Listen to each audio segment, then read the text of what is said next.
We're recording now. Now he is weird. Also, what the fuck is up with his fucking delt? Like, you see that shit? That scarring? Yeah, like near his rotator cuff almost. Yeah, it looks like he had some like. I guess he doesn't. Just his skin doesn't heal well. I guess not. I don't know. All I know is that he left his home in like Arizona and moved to Alaska and started Hey, training there full time whenever he started doing MMA. Let's see. Oh yeah, Sean. Oh, I this whole card's forgot. awesome. This card's awesome because this is the main card. It's 6 fights. I forgot that Perea is on this card, and he's the one who knocked out Adesanya in kickboxing. Yep. Well, Flatlined him. Well, when we get to it, I actually have an article that Strickland said. I don't know exactly if he said it to MMA Insider, sorry, MMAfighting.com, or if it was just like pulled from a radio or some podcast yet. But to give a little bit of a sneaker before we get into it, Strickland basically said, yeah, they want him to win against me. He wants him to win. No, Strickland basically like Dana wants Perea to win. Uh, Because it makes all again, I don't want to get too much into it. We'll get into it when we get into it. But let's just yeah. say the background I have right now, that's why. Well, yeah. I mean, that's precisely. It's such an easy marketing fight. It'll be so easy to promote. It'll be like, oh, can Adesanya avenge his only combat sports loss? Blah blah blah blah blah blah. You know, like let's see. Is this the okay? Go to early prelims real quick. Let's see. Those are actually because you say because it would be his second loss because I think he lost like once really early in his professional career in MMA. Let's see. Jessica okay, the girl that got sent to the shadow realm by a head kick from what's her name? Oh shit, what's her name? Who was it? Who was it? Shevchenko. Oh shit, it was Shevchenko. Head kicked her. God, that's a Macy weak ass division if Barber. that's the first fight. And then Uriah Hall, 11 years into 12 years into your career and still on the prelims. Uriah Hall, the The great, UFC's Uriah Hall is the UFC's version of Cordell Patterson. I mean, pretty much. I mean, Cordero Patterson had that one game at Tennessee that everybody. I mean, excuse me. Wait, Tennessee, right? He went to Tennessee and he was a first round pick. Yeah. He basically his career is like Cordero Patterson in the sense of Cordero Patterson got to the NFL, had an okay rookie year, had like one or two highlight reels, which for Uriah Hall was the spinning knockout at Tough, and whenever he knocked out Cowboy, I believe it was. Yeah. But other than that, he's always going to be one of those what ifs because insanely athletic, but honestly, he just it never seems like he wants to fight. Honestly, and it never seems like he wants to fight. Oh, even in Tough, he didn't seem to. He seemed like the guy that, and you see this more in team sports than individual sports. He's the guy who's like very good at what he does, but he doesn't care for it. He just does it because it's kind of him at this point. And he's always kind of been this like weird in his own head guy. And like there's some people who have like they do it for the check, and some people who just do it because they can't think of anything else. I don't know exactly where Uriah Hall is on that, but I mean he's just a guy that like it's not just that he's athletic, he's freaky, really freaky talented across the board when he wants to be. Well, I tell you, he reminds me of not in accolades. Obviously, this isn't a correct comparison as far as their accolades go. I'm just talking about like their overall demeanor. It's no mystery that the New York Yankees, many of them, probably 90% of them, revere Derek Jeter over Alex Rodriguez. Obviously, I mean Rodriguez is kind of the cuck, if we're being honest. Cuck. How many fucking women has he ran through compared to Jeter? That's fair, but the point I'm saying is that it seemed like after a while, A-Rod was just there to collect a check, and he can because of his name. And Uriah Hall, not necessarily for name recognition, but it just kind of seems like he has to keep fighting because he has to. He's one of those situations. He knows he's a journeyman. He's a gatekeeper. It's like, oh, you get through Uriah Hall, you'll probably fight, a top 10 fight after that, you know? So real quick, this side note, I've never blamed A-Rod for going to the Yankees because the only reason he went to the Yankees was because of his agent. He told his agent, I want, like, at that moment he got to the Rangers and it wasn't working, like, I want the biggest contract ever. Or like, I want like the best money you can get. His agent turned down the Mets. He wanted to play for the Mets, believe it or not, during the early 2000s. It would have been like right after the Subway Series because he grew up idolizing Hernandez, or not Hernandez, Fernandez. Sorry, Fernandez. Like the great original Latino American baseball player of the 80s. And he's from the Yeah. area. That was his idol. And he wanted to play with Piazza, and his owner was like, "Oh, it's a $2 million difference. Bye. Hey, do you like the Boston or do you like New York or the Yankees?" That's what happened. And at that But point, it was like, I'd rather play for the fucking Yankees because there was a rumor at the time, like Jeter would get moved to third base. But Jeter at that point had already smoothed his way with Steinbrenner. And Steinbrenner is like, we're not moving Jeter from second base because everybody wants him to play second base, even though he's a defensive liability. yeah, and I wonder if, oh, dude, all the stuff that came out about Freddie Freeman's agent. Oh, dude. I don't know Poor, more of the more new stuff. I just know a little bit more of the A-Rod scandal stuff because I always felt like A-Rod got slandered for a contract he didn't even want. I don't even care about the contract stuff. I mean, he's just kind of just- weird. He's just a weird dude. He's just a weird dude. Like, Yeah. Well, you know who else is kind of like that? I would guess in a football kind of sense. Is a guy who's always just been a weird dude. Has been Amari Cooper. yeah, he's always been kind of out there. Yeah, but he's just like he's the guy who always seemed like he just wasn't the most personable guy, and he's like, I'm here to play. He seemed like he didn't really fit in with his teammates at Alabama, to be honest with you. Well, yeah, I mean, let's be honest. I mean, he was basically a lot like Julio Jones. Julio Jones is similar.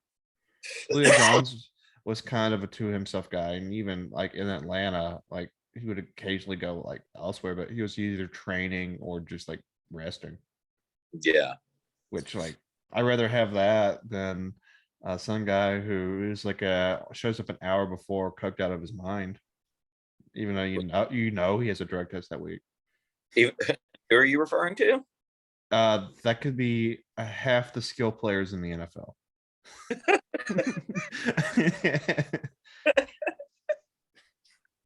Oh, I'm not, man. I mean, Oh, have you ever heard the Clinton Portis? It's like, yeah, we would used to do like Henny literally an hour before the game in my car, and they would be like doing drugs and shit. that day that DeBrickashaw Ferguson, Yeah, his entire NFL career, he didn't get a single injury, not a single one. there's some That was- people who are just ridiculous Ironman, and then there are a lot of guys who like they'll have really bad nagging injuries, and there's some people like, yeah, I had to walk in slippers because I couldn't put my feet in other things because of the ligaments. Like Joe Thomas was one of those guys where he was like, even though he was Mr. Ironman on the field, he could barely move around the facility when it wasn't game day. Yeah. And he did everything he could, and he was still fucking near perfect on Sundays. Back to the car. Yeah. So what we tend to do this. Yeah. Early prelims, nothing really outstanding. I mean, the Jessica I versus Macy Barber fight, I guess, would probably be the highlight of that as far as overall name value goes for opponent versus opponent, which, you know, Macy Barber, she's still super young, but she's not panning out to what everyone thought she would be. Blown ACL, like taking a couple losses, just not too well. But I mean, the actual prelims, that's when everything really starts kicking. Yeah. Oh, yeah. Oh, also one more thing before we go over this Jessica Rose Clark bitch. Not bitch. Lady, she looks like the person that you would see in a Vegas strip club. That's like her gimmick's the Harley Quinn thing. Yeah. Face tattoos. All she needs is like the red and blue dye. She looks like a human trafficking victim from Romania, but keep going. No, she is nowhere near enough high enough cheekbones to be Slavic. Nah, I'm sticking with Friday night Harley Quinn gimmick at a very high end strip club. So at least it's a high end strip club. Ones with dress codes. Oh man, that okay. I wasn't sure who Ian Garrett.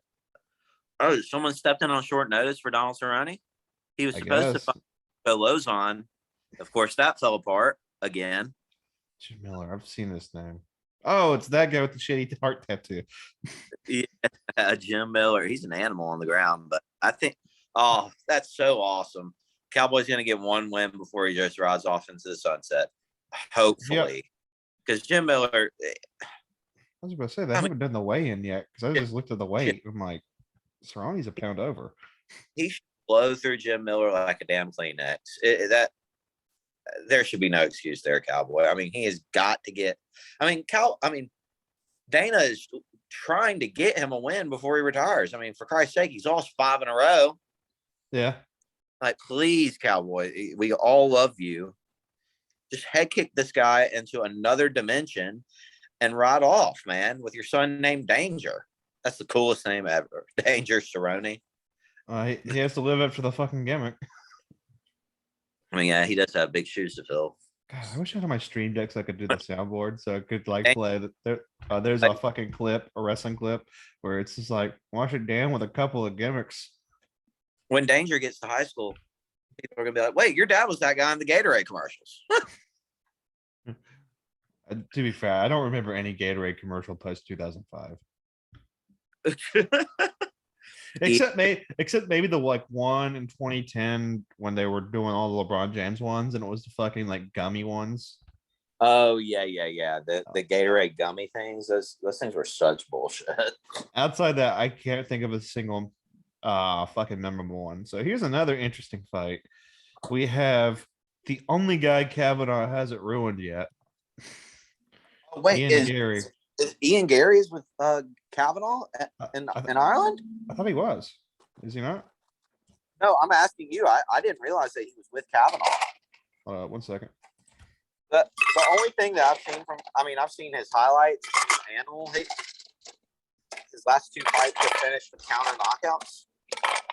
But the thing that I've seen the most about him was at his little pre-fight press conference that he was at a couple days ago, and he was like, "There's no one better than me on the mic than Chael Sonnen and Conor McGregor," and he just absolutely butchers the whole conference, and he sounded awful.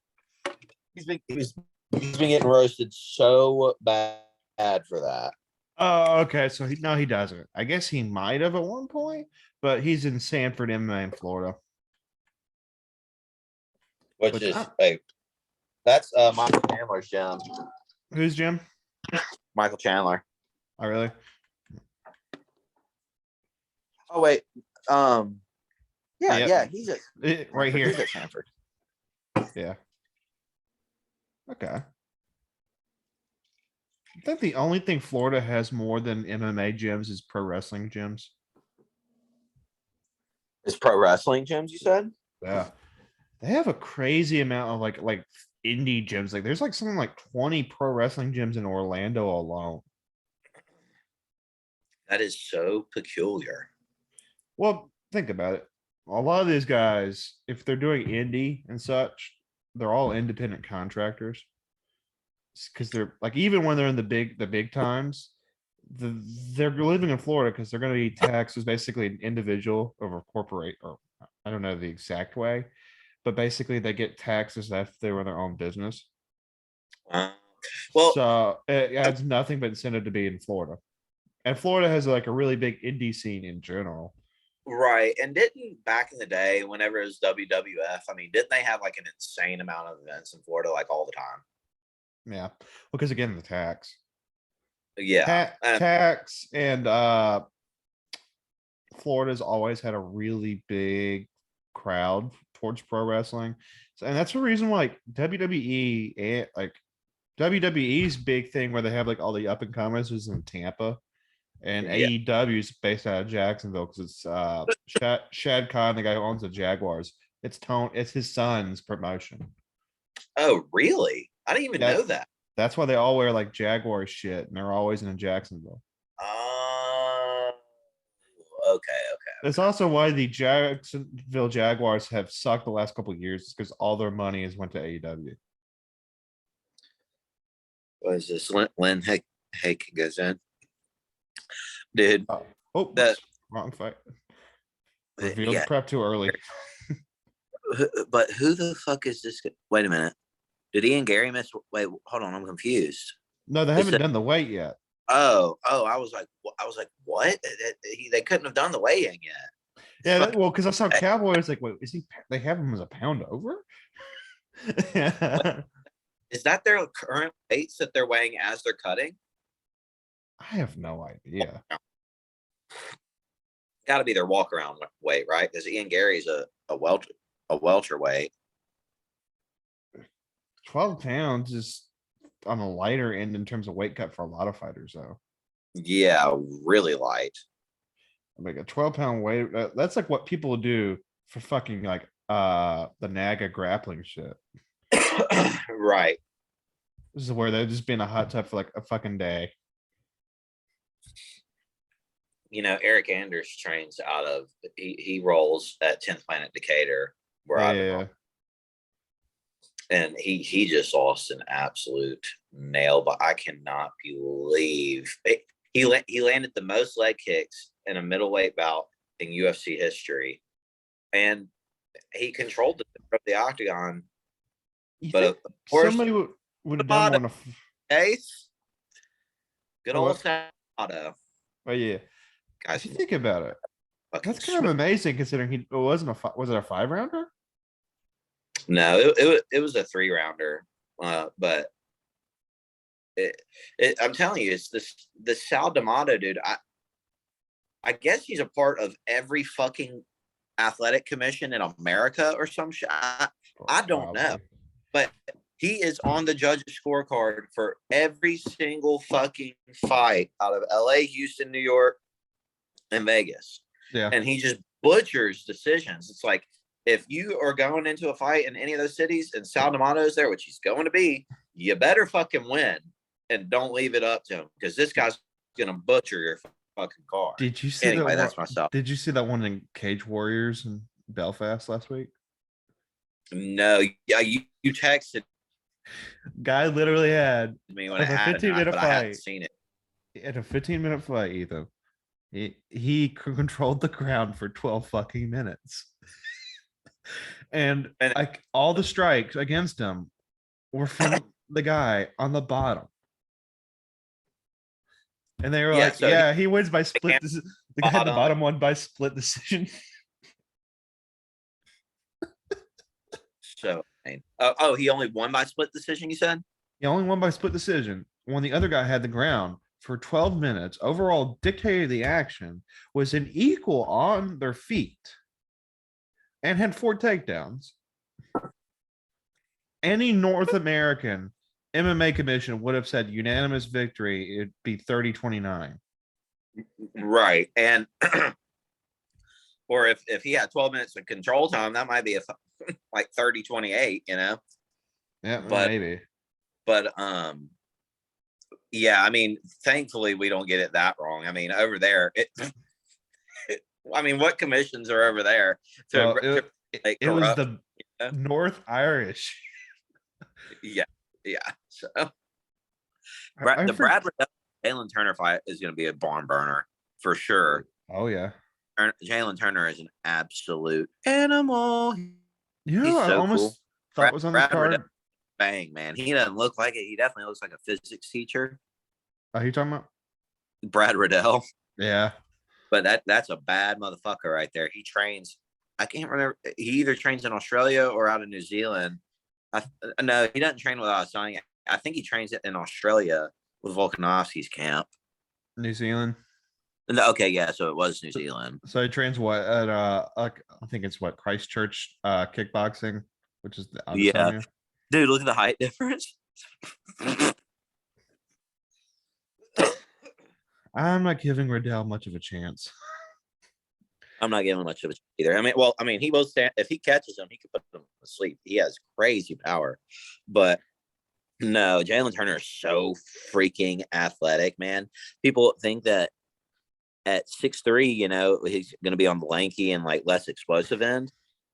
Oh no, No, he's a great athlete for like his friend. Because I remember one of the events, I forget if it was during the Fight Island shit, but they had Jalen Turner. It was like, yeah, he just like walked in with like no experience to an MMA gym and said, "Hey, can I fight a lightweight?" And they just looked at each other like, "Wow, $1 million doesn't usually walk through the door because he's a perfect frame for a lightweight." yeah. And he's pretty competent on the ground. He's just, I Oh think yeah, his problem is he had the same problem Oliveira had when he ended his career. He was just really raw. He yeah. came in raw because he was very young. I think when he made his debut, I forget exactly, but I mean, like shit, he didn't get trained up till 18. Yeah, I mean, Charles, he's been what's crazy is that he's been fighting in the UFC for 11 years and he's only 33 years old or something Yeah, like because he started like at that. 19 or 20.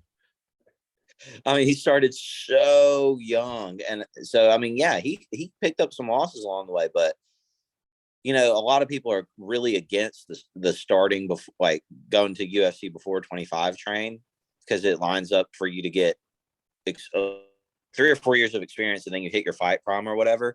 Yeah. But Oliveira, he has managed to. Don't get me wrong, he's taking damage, but not near as much damage as most guys have been fighting for over a decade in the UFC. Yeah. And so, He so doesn't he's really he doesn't have like the Michael Chandler problem where they just like they stay in the pocket and they get fucking like these grapplers will get rocked because they feel like they have to like prove themselves standing. And even in their wrestling, if they're on the bottom, they're getting rocked. And it's like they either sweep and rock people or they get like some form of submission. right, right. And Oliveira, like he just there were times where he's gotten got and he gets stunned. But really, like he doesn't take that crazy amount of damage. Like I don't have anywhere near the same concerns about him that I do with Kamaru Usman. Oh yeah, Because yeah. Usman, in my opinion, is going to be one of those guys who will lose to like a plus 500 the night you don't expect. And that's why I was like, real like a year ago after he had that really good year in 2020 when everybody was on his dick. Like, and don't get me wrong, Usman's going to be a UFC Hall of Fame. But I mean, is he the best welterweight of all time when you're in a division that has GSP? Yeah, he's definitely not. He's definitely not. And like people like Joe Rogan and all of them, which they do this for promotional Oh yeah. things purely, but it's just and the welterweight division is nowhere near as deep as what it was whenever GSP at Oh any no. given GSP was the champion and he defended it like I think only one of his losses was to a non-Hall of Famer. and it was against Matt Sarah. No, Well, Matt Serra's a Hall of Famer. yeah. It I was caught. him, Matt Hughes, and then like there was another guy towards like the end of his welterweight, and then he kind of retired after the two close ones when he was still a title guy, and then the middleweight fight he came back for one-eye Bisbing. Yeah, and then he beat Bisping and then retired again. That's some G shit. Yeah. Well, have you seen him lately? He looks great. Oh, he could fight. He could so fight if he wanted to. He could fight. He's Well, not even. he's been doing promotional stuff with Chatri over in Singapore. I don't know how I feel about that. They're probably paying him an insane amount of money for Well, consulting. no shit, because he's apparently huge. Like apparently, he was really huge in Japan Oh, for a while GSP. because he was a big karate guy. Yeah. Oh, yeah. Yeah, that doesn't surprise me in the slightest. Also, he's a guy I wouldn't be surprised if you see him like if they pay him a good amount of money and this combat karate really starts taking off. I wouldn't be surprised if he like announces an event. I like the combat karate stuff, man. It makes it way, way, way more interesting, and it makes it like a more realistic application as well. It's not that bullshit point karate fighting, you know? Well, it's what it was in the 80s and 90s with the VHSs you used to be able to get from the rental store. It was like the Wild West when there was like a bunch of different bullshit styles, but a handful of people who did real karate. And like in the 80s, especially in the 80s, there was entire like because kickboxing wasn't what it was as it is Yeah. now. And really outside Muay Thai and some forms of Western kickboxing, like especially in like France and the Dutch, Mhm. karate was what it was at because it just got really big, especially in the US. So like they're like fuck, you know who did karate kickboxing in the 80s? Fucking Dolph Lundgren. Oh yeah, yeah, and so did freaking Jean Claude Van Damme. Yeah. But I mean, like that, it kickboxing didn't really.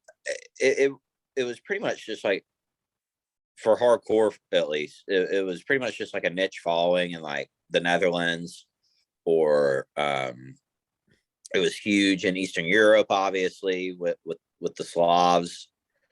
But other than that, I mean, it never Well, in the boxing in French. the 80s. Boxing in the 80s, it was still king in America. You know what I mean? Oh yeah. Kickboxing just kind of lived in the shadow. Oh, it was a little brother into the 90s, and then boxing cannibalized itself, but that's a topic for another day. Yeah, I mean, Anyway, when Tyson went to prison and all that, yeah. But anyway, um, so so so we're gonna talk about Willy Wonka over here. Look at this Machine Gun Kelly guy. I He looks love like him though. Machine Gun I mean, Kelly on his pig tour. he looks like those rose boxes that you can buy for your girlfriend for Valentine's Day. The ones you get for like the front of Publix. Yeah. They fucking cut out the sorry you're fucking late. Please forgive me. Will you still give me a blowy today? he looks Valentine. he looks like a pom pom during Breast Cancer Awareness Month. He looks like a Saints Row character. He's like how you would make the boss look as a fucking joke. Yeah, he's gonna this fight with that he has with Pedro Munoz though. I mean,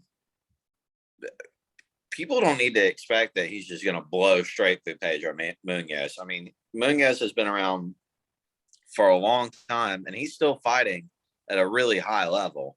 I Yeah. think this could be they've built him up since then, obviously, but I think this could end up just like the Cheeto Vera fight if he's not obvious. And you know, as time has gone on, and the more people that he's knocked out since then, I really believe that could have been a freak thing that with that whole drop foot thing. I mean, that's weird. Yeah. I mean, like, sure, he's gone mostly against cans, but he's fucking killed the cans. So, like, at the end of the day, he's done everything you want. He's fought relatively consistently. Yeah, I mean, like, yeah, fighting cans, but he's destroying all of them. I mean, he's not going to idiots. Yeah, I mean, at the end of the day, he's done a remarkable job of rehabbing his entire image. He gives you knockouts. What more they fuck? He's been on what 3 main cards in a row, and he's Yeah. been phenomenal.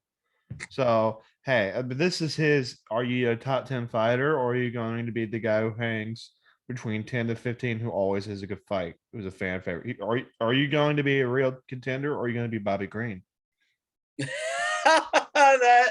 that is the. Are you going to be a real contender, or are you going to be, or really up until he became a champion, Michael Bisping? Yeah. But I mean, I think he makes a push. However, plus 245, that's a compelling bet. Especially for a guy who is a 4 point, like a 4 spot now. In the words of Sean Strickland, rankings are fucking made up. But no, Strick, what is he, number 4 right now? Strickland's 4. Well, he's a 3-way tie with 4. How, actually, hold on. Before we get to that, as far as the Munoz Sean O'Malley fight goes, I think O'Malley and his team will recognize that this guy's not going to be a pushover. So I mean, they're going to stand on the outside and just pick this guy apart, like what he did with Thomas Almeida, Yeah. the guy that basically dove on top of and knocked out. Remember? Yeah, I don't remember after like he like hesitated and he could have gone in, but he didn't. I Yeah. forget exactly earlier. Well, he had knocked him. He had knocked him down on the fence, and then he walked. Yes. And He he had like another. he hesitated because he thought the ref was about to call it, and the ref was like, "No, I want this fucker to die. I have this life insurance policy." Bro, Pedro Munoz, his reach is 64.5. O'Malley has a 72-inch reach at bantamweight. Come on, we know the strategy here. I mean, yeah, this guy's gonna get absolutely picked apart. Stick and And move, stick and move, stick and move, stick and move, stick and move, stick and move. this one might go to decision just purely based on Pedro has been in there and for a gajillion times, and he's just a veteran, so he might be able to get out of there without getting knocked out. But O'Malley's just going to dominate this guy. It's either going to be a UD 30-27, or it's going to be a knockout. It's going to be one of the two. Yeah. So next fight we got Robbie Lawler versus Brian Barberina. Which this might be the biggest barn burner on the entire card. Brian Barberena absolutely bangs, and Robbie Lawler, he always shows up Oh to yeah, tear off. Obviously, Robbie Lawler has been a very well-respected company man for a while. oh But man, let's be honest. I think this goes to decision, and that's usually what they want the fucking second fight in the main card to be. They want to give the length so they can set up all the other cards because you have to right? have one card that like stretches the distance. You can't just have a bunch of knockouts because then it's like you only have an hour and a half of a $75 card. Yeah, and I mean you have to speed up production, and everybody goes into a panic. But the Sean Strickland and Alex Perea fight.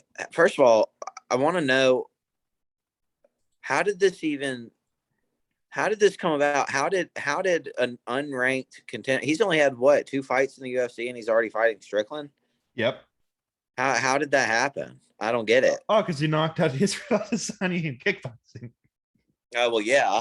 I mean, I understand that part, but I mean, it's a totally different game, as we all know.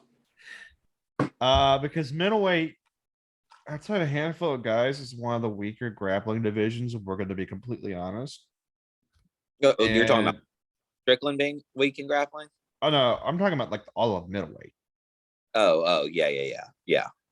So it Sure. like if I'm just saying if looking at it from a booking perspective, there are not many people who strike like Alex Perea on this planet.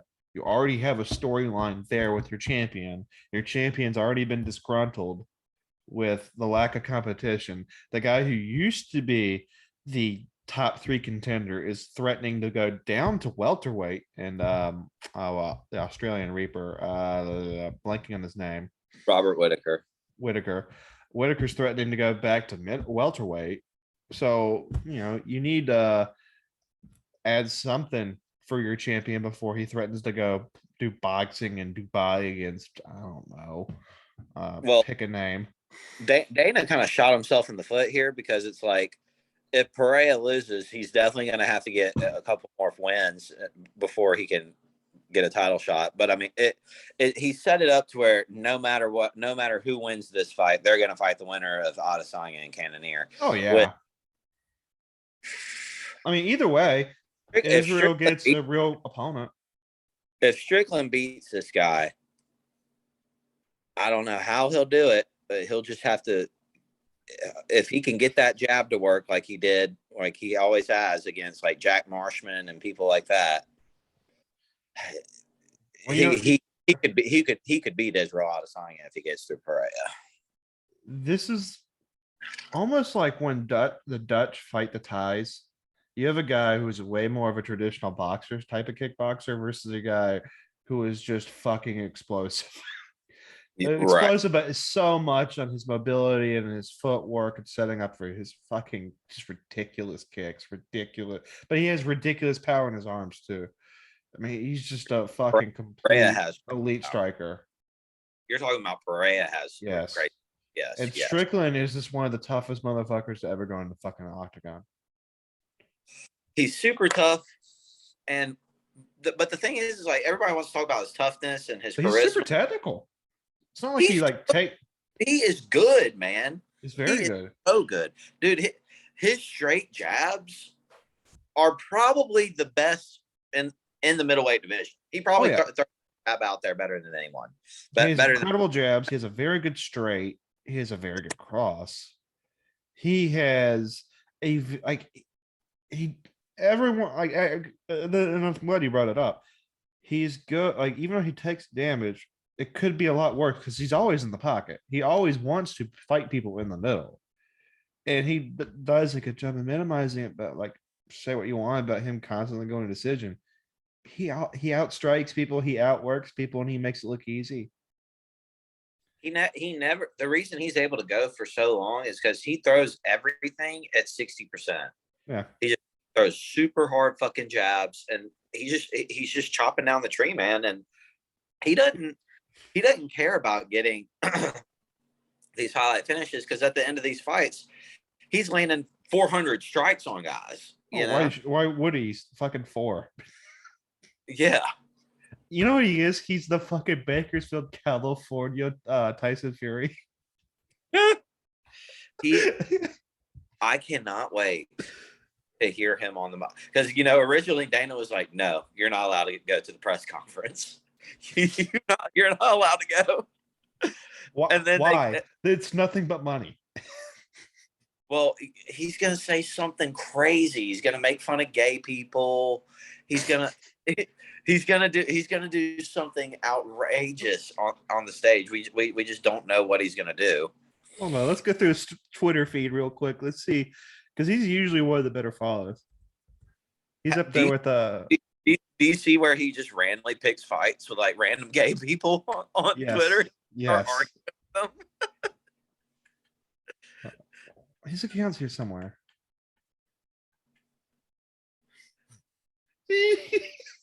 Yeah, that's Perea. Sean Strickland away yet. Hold up. Where is he? Because I have his on my other Twitter account. And he might have taken it down because it was like Pedro Munez type of trolling. He was trolling Pedro Munez? No, it was like the same type of shit you'd expect out of Pedro Munez's account. Oh. Actually, let me see if I can get Pedro real quick. Here we go. Not that Pedro Munez. And if you look at the odds for I was thinking of Paulo Costa, my bad. Oh yeah. If you look at the odds for the Strickland Perea fight, Perea is a multi-world champion kickboxer. Yeah. Multiple belts. And they have him at a pick'em against Sean Strickland. We've all seen the man's bathroom. He doesn't even have a lever on his toilet. Yeah. It's that's the best meme ever.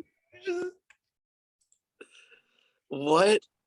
Little princess face but her foot is an Aztec war.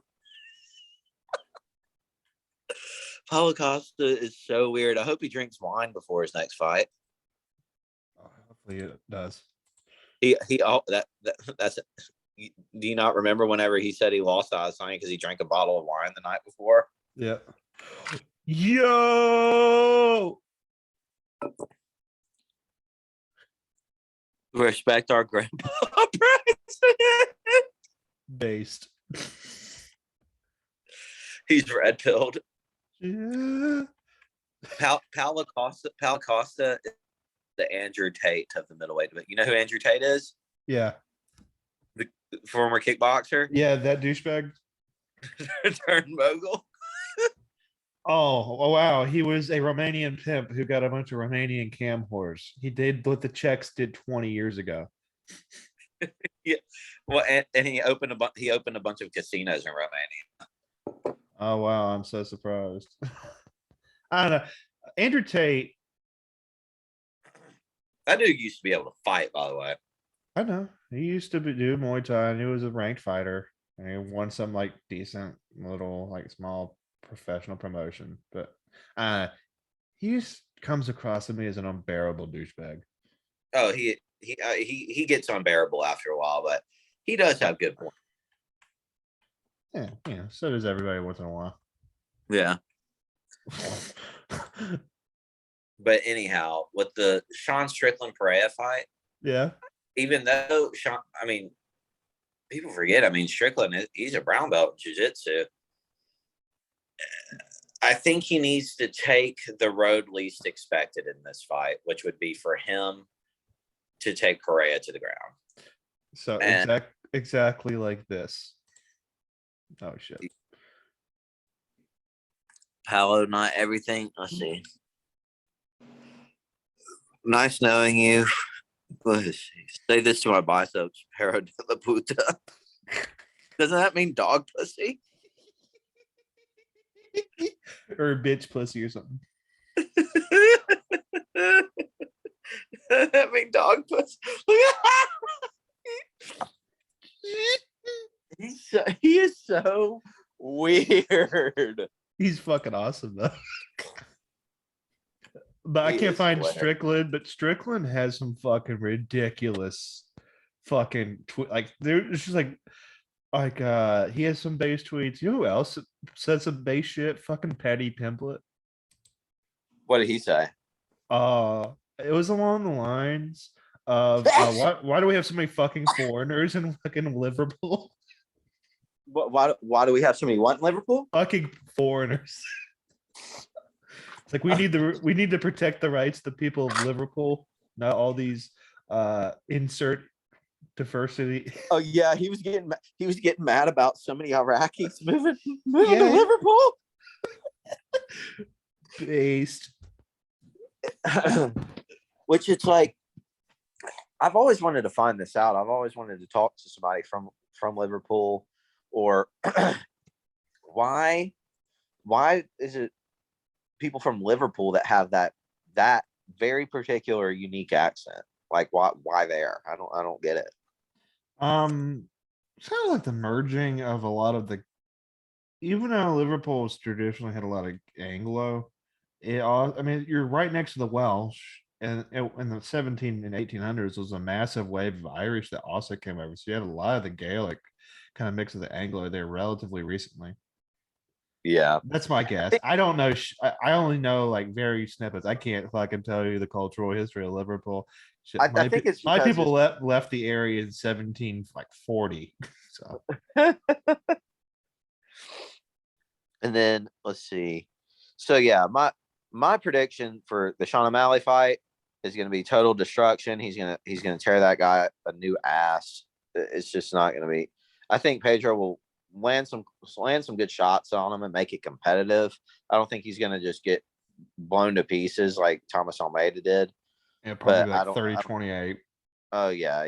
It's just, there'll be a comfortable win, and then he'll probably, I would imagine, O'Malley will fight the winner of Dominic. Who's Dominic Cruz about to fight? That's gonna drive me crazy. Oh, let me see. So It is Cheeto Vera. Yeah, he'll fight the winner of Dominic Cruz because he's fighting Cheeto Vera next. So Sean will have to win that fight, and then he'll probably get the title fight after that. If I had to get, oh, go ahead. Sorry. what were you saying? I No, was gonna what? say, so on the screen, I have it highlighted. This is exactly what Sean Strickland said. So this is literally purely just a ploy by the UFC, putting him against somebody who likes to strike. So potentially to get him a shot, an Izzy shot. So UFC, I applaud you, but I might fucking wrestle. He might pull up a Bilal Muhammad out of his ass. He's gonna have to, dude, because it's like I probably like the first 2 minutes he'll be able to tell if he's okay. Like, yeah, this guy's gonna stand here and bang with me. I gotta wrestle him. Well, like I like Sean. I like his striking ability. I wouldn't want to go toe to toe with Perea. Yeah, because that's not too cool. That's not cool at because all. like Perea's straights are fucking overhand rights. You know who he reminds me of. Seriously, Um, who? prime Mirko Krokop. Oh, he's way more talented than Krokop. I'm talking about how Krokop was right leg ambulance, left leg cemetery, and it's like that's pretty much going to be the course of action for Perea. I mean, he's gonna just kick the fuck out of Strickland. I don't even really know how to compare Perea because he's better than Krokop. I liked Krokop. Going back and rewatching Krokop, but if you're going to compare honestly anybody to Krokop, I would probably say of the modern day guys, probably the closest you'll get to him is Whitaker, just off kind of style and what they did. Keep in mind, I'm thinking Krokop with modern day drug testing. Right. Yeah. Not that Anderson Silva, Vitor Belfort fucking level of why are all these wiry guys have all this ridiculous explosiveness?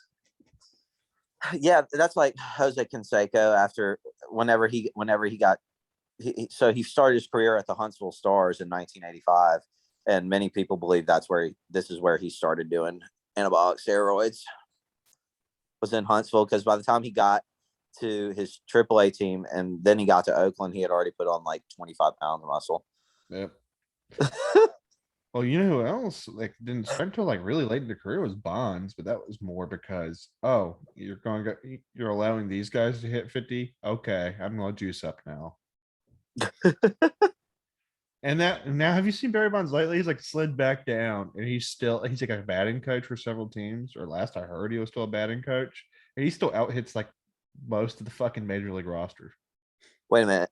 So wait, go down to the last paragraph where it says Perea and Adesanya.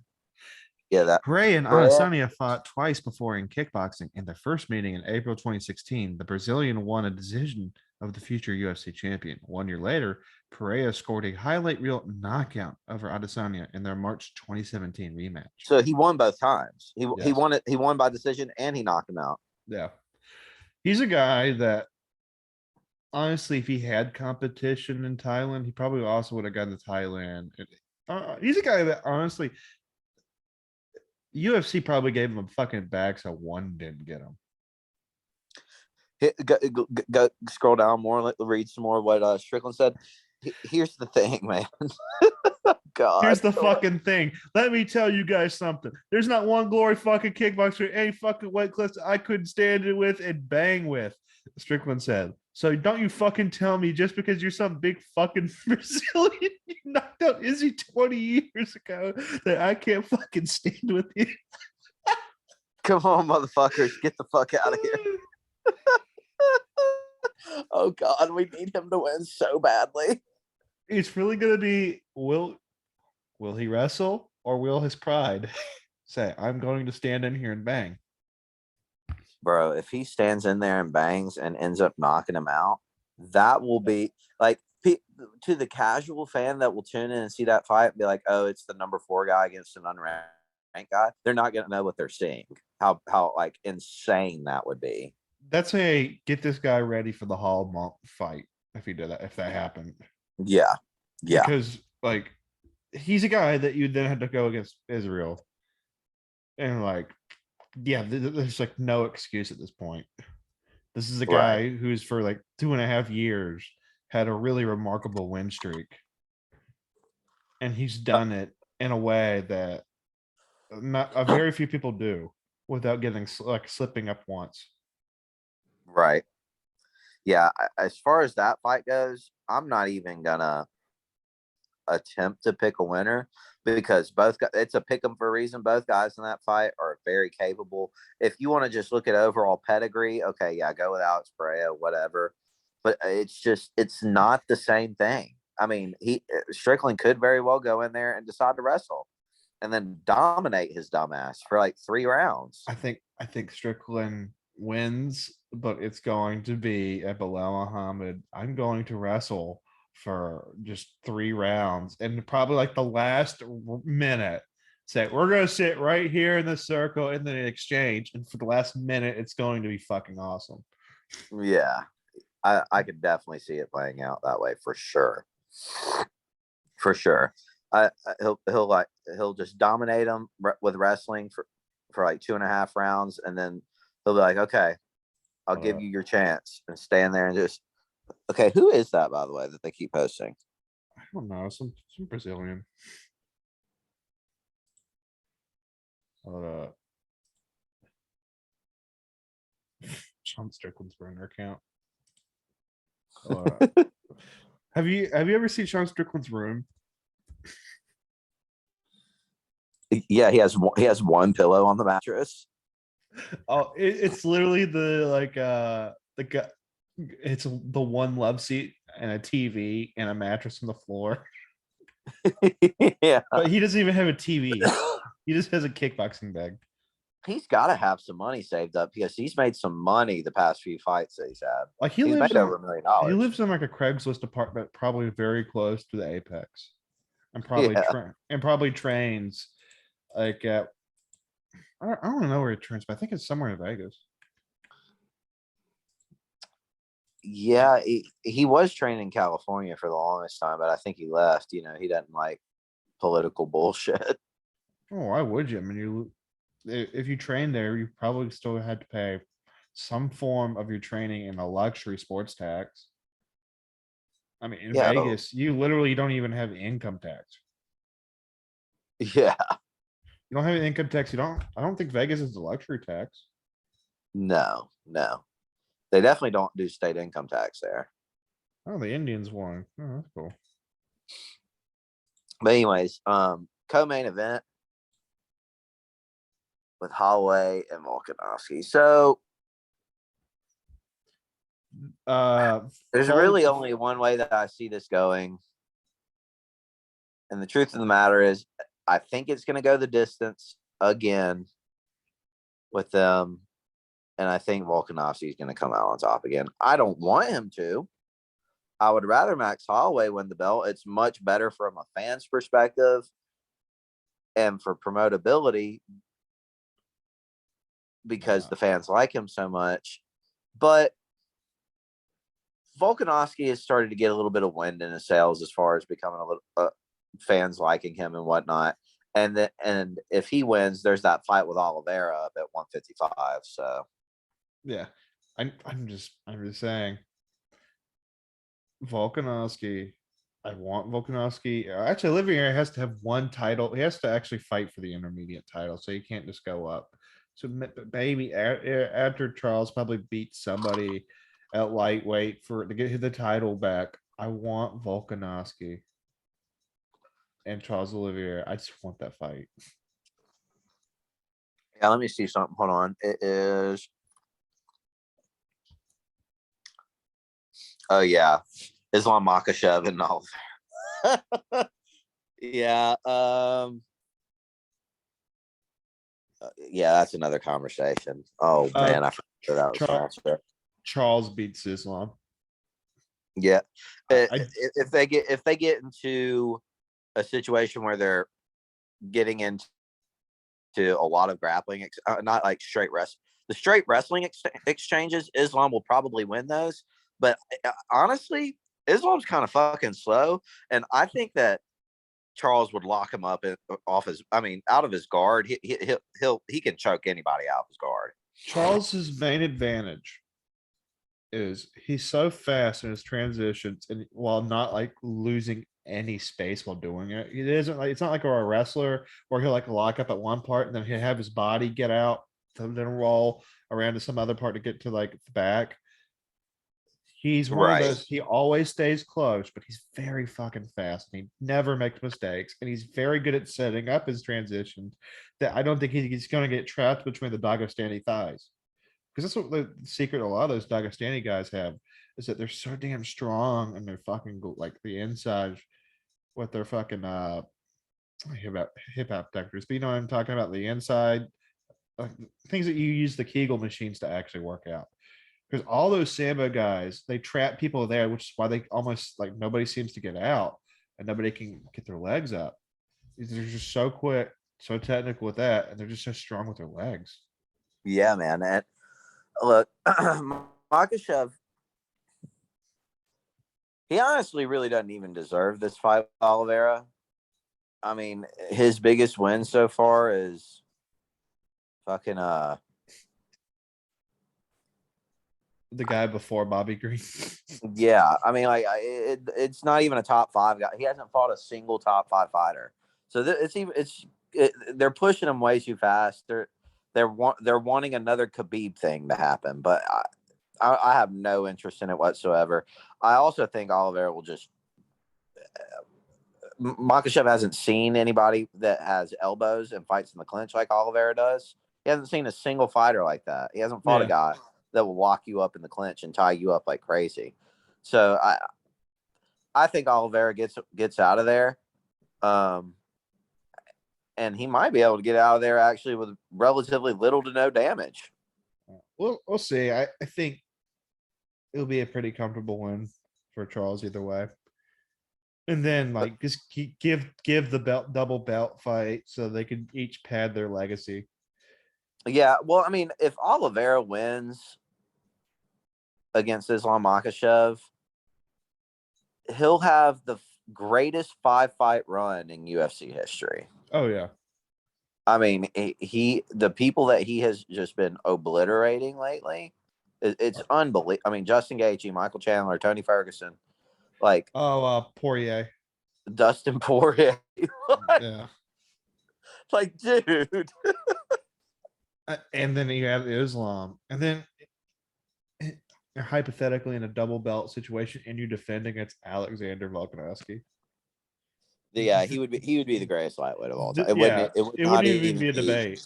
It wouldn't. There would be zero conversation Like about you'd be nearing on Mighty Mouse territory in the greatest of all time discussion. it. Like right there at 4 and Undoubtedly. 5, and like you could even argue into the top 3. And Dude, for all of the Khabib Dagestani dick riders, the Khabib beat Connor and he beat Dustin. But outside of that, I mean, he's really just not that impressive. I mean, his wrestling pedigree is some of the best in the world. That's undeniable. I'm just saying, as far as an overall legacy goes, Charles Oliveira's would absolutely, if you stacked their wins right next to each other and there was no name above it, you'd be like, oh, well, this guy's obviously way better than this dude. I wouldn't even call him the best under light heavyweight wrestler ever in the UFC. I think that's still Matt Hughes. Yeah, he People was real forget good. how fucking good Matt Hughes was.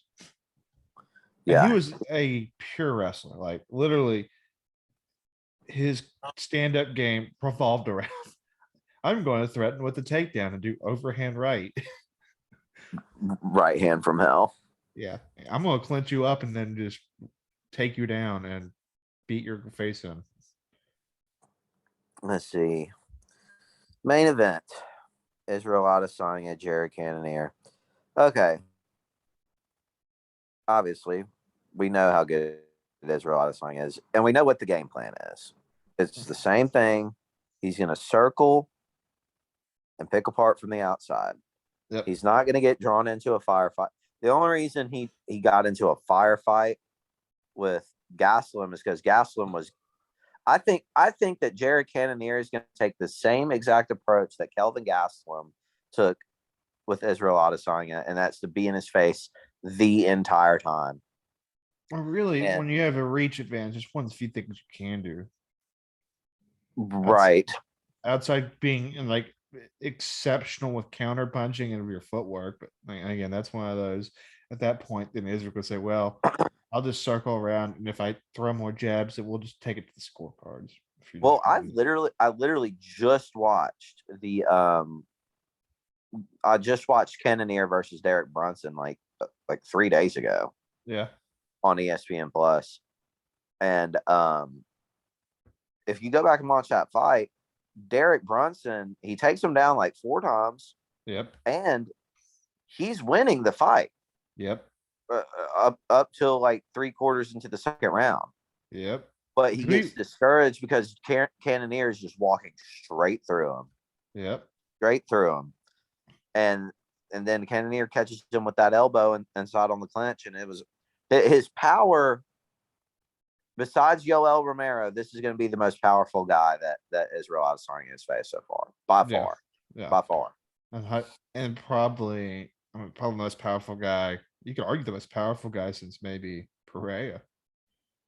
I mean, this guy used to fight at heavyweight, so Not only a heavyweight. I mean, he's a jacked guy, not for his frame, because he's still 5'11". Yeah, dude. He's 5'11". He has still like a 78 reach advantage. Ain't no damn joke, or 77.5.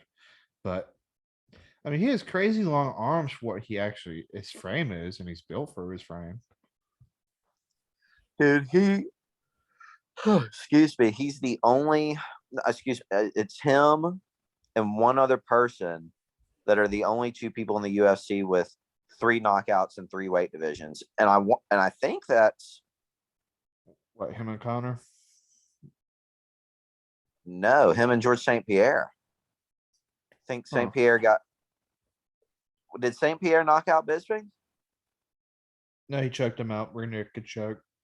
It has a very famous picture of like his face is covered in blood, and he just looks like he's just like so in the zone. Yeah. From the back, and Bisping's like, ugh! I mean, what DJSP is like saying "Viva Rafa." I can't remember who. It's gonna drive me crazy. GSP versus Michael Bisping, the fucking reenactment of the 100-Year War. Oh God, bro, dude, I saw somebody suggest that they should fight in an exhibit, and it's like, dude, no. As an exhibition, and Bisping has 2 knee replacements and 1 eye. Bisping, even with like the fighting joke fighters, he's like, no, I'm done. I already have a good TV gig. I already get paid decently well, probably better than he did as a fighter. Oh, he's dead because he's commentating probably at least 10 events a year.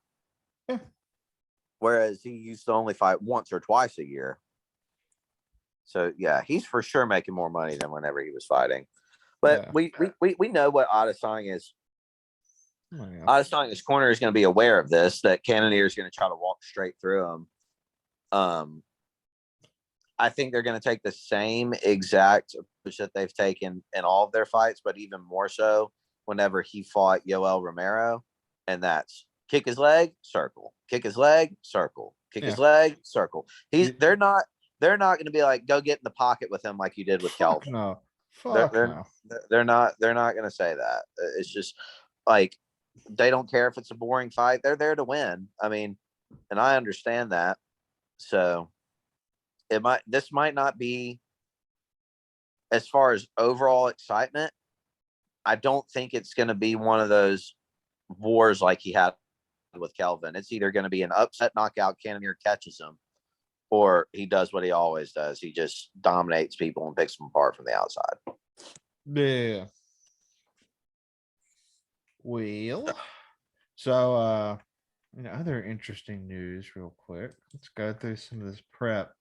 So XFL's announced teams for next year. Oh, really? Yeah. So Orlando, I think it was the one that was clear. The other ones that were rumored were I think DC. Yeah, DC, Orlando, St. Louis, Seattle, Dallas, Houston, San Antonio, and Las Vegas. Oh, nice. Dude, I forgot to tell you. I went to Rosemary Beach like 2 weeks ago, and I saw this guy wading in the water, and I was like, he is 1,000,000% a DB somewhere, and he had his last name tattooed across his back. Yeah, He was there. He was there at the beach with his wife, his 3 kids, and their babysitter that they brought with them. yeah, And his name was Brandon Neal. He has a brother, right? yeah, Yeah, he was a DB at Thomas More, and then he yep, played at uh, he got picked up by Cincinnati, yep. and then he played in what was the league? This is the second XFL. The what was he on the Tampa Bay Vipers? I think I can't remember, but anyway, he just got picked up by the Bengals again because I walked up and talked to him. He was like, "Yeah." He was like, "Yeah, I just got picked up by him again." I was like, "What?" Nice. So, by the way, they also announced some of the coaches. So Rod Woodson, by the way, Las Vegas. The head coach for San Antonio is going to be Heinz Ward. The Heinz Ward. Dude, Wade Phillips at Houston, Yep. Avenging his father. Bob Stoops is at Dallas. Yeah. Well, I mean, he was at Dallas in the second XFL and he did okay. They were kind of a mad team. But then the other problem was he got Kyle Landry to be his quarterback to remind himself of Oklahoma, but like the worst era of Oklahoma. Yeah. Orlando's Terrell Buckley. I'm not familiar off the top of my head. Jim Haslett, I think, was actually their coach in the second league. Anthony Beck might have been the same coach, and then Reggie Barlow for DC. So it's not Andrew Luck's former QB coach, who is now I think in Pittsburgh. They are really pushing for this second go around with XFL because Well, third. third, excuse me. Because so what is happening each time? Are they bankrupting each time, or like what is going on? Are they filing Chapter 11 and reopening? So what is happening? The second time was doing well, and then it was like the beginning of the lockdowns. And they were like starting to lose with the stadium authorities because of the lockdowns. And the other thing that happened at the same time was the WWE lost a massive fuck ton of money, which is why they sold the XFL property. It was because like they lost a ridiculous amount of money, and it was just kind of the state of how wrestling's been going that kind of forced the hand ultimately. But as a product, it did really well. It was just everything else behind it failed. It is so peculiar to me how people, and there are staunch WWE fans, and it's so peculiar. And by the way, those things are not cheap to go to. Oh no, they're very expensive. And it's like you're gonna pay all that money, and you're this hardcore and invested for fake fighting. Yeah, well, because I've never, I do not get it at all. the thing with professional wrestling is it's a carny sport.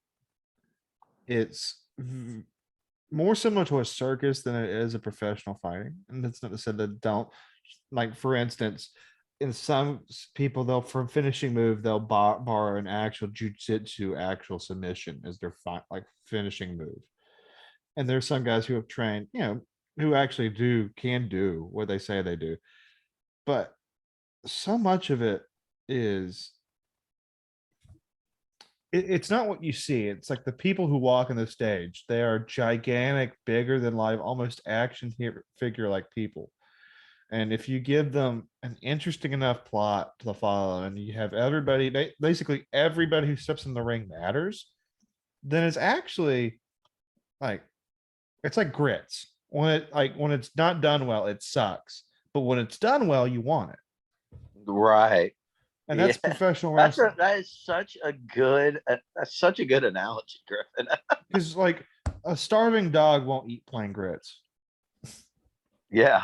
Yeah, I mean, But like you add some shit to it and you add some flair and make sure that the most exciting thing in wrestling happens in the fucking ring and not behind the scenes, because The thing that really fucked it over was everybody thought in the Attitude Era was the behind the scenes shit. That's why it did so well. But the problem is they kept trying to replicate it to the point where they ignored everything else. And I said, well, you don't really need to have a bunch of different people out there.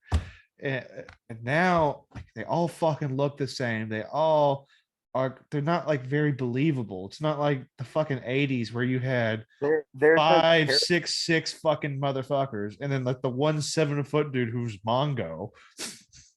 there's no differentiating characters really. They all No. seem the same. Like whenever I'm not gonna lie, I liked the WWE in the late '90s and early 2000s. Undertaker, Stone Cold Steve Austin, Rey Mysterio, Sting, The Big Show, Oh, not even Booker just those, T. not even just those guys. Like one of the most forgotten, unsung people of the late '90s, especially when it came to WCW, eventually, was a guy by the name of Jeff Jarrett. You know who Jeff Jarrett was?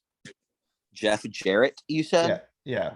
Jeff Jarrett was the guy who would like walk around and it's like, who will fight me? But no, like the gimmick was nobody would fight him because he was like, he would win, but it was only against cans and nobody else wanted to fight him. So Yeah. he'd just go around like, I just want to fucking fight. And he was the guy they like had rolling around and he would like do skits, but he could talk. So like while the camera was on him, he could talk and do all the other shit that most of the other wrestlers couldn't do. But he had, charisma. Unsurprisingly, he's on the mic now and gets paid decently well.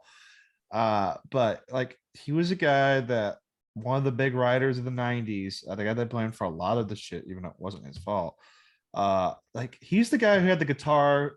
Then they had the fucking dude from the Howard Stern show, Beetle Nuts or whatever, the weird looking dude. And it's like Slap Nuts. He's the guy who slapped him with a guitar. That's Jeff Jarrett. But that was just another guy, Scott Steiner. Scott Steiner's best work was on a failing TNA in 2008. I mean, it was on Spike TV, and he would just like say cheap ways to get heat. Like he was in Canada and say, "Hello, fellow white trash.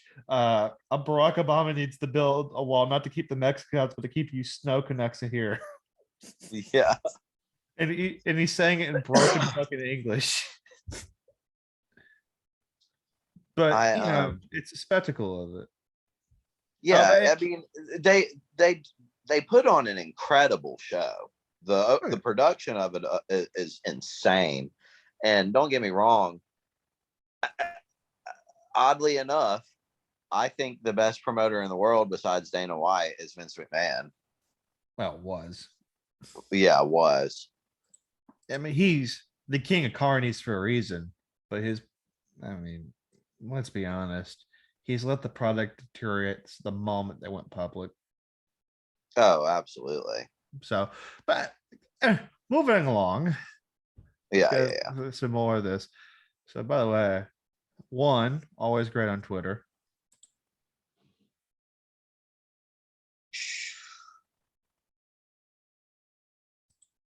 I think they had like they posted a Sanchai video earlier. Already used that. I cannot get over that photo shoot. It's so fucking ridiculous. Fucking Willy Wonka. He looks like if they like did a modern day reboot of Django Unchained, and he's fucking the fucking Master Sugar. His head looks like a fucking hydrangea bush. He looks like he's in a perfume commercial. He looks like a Bichon Frise with dyed hair.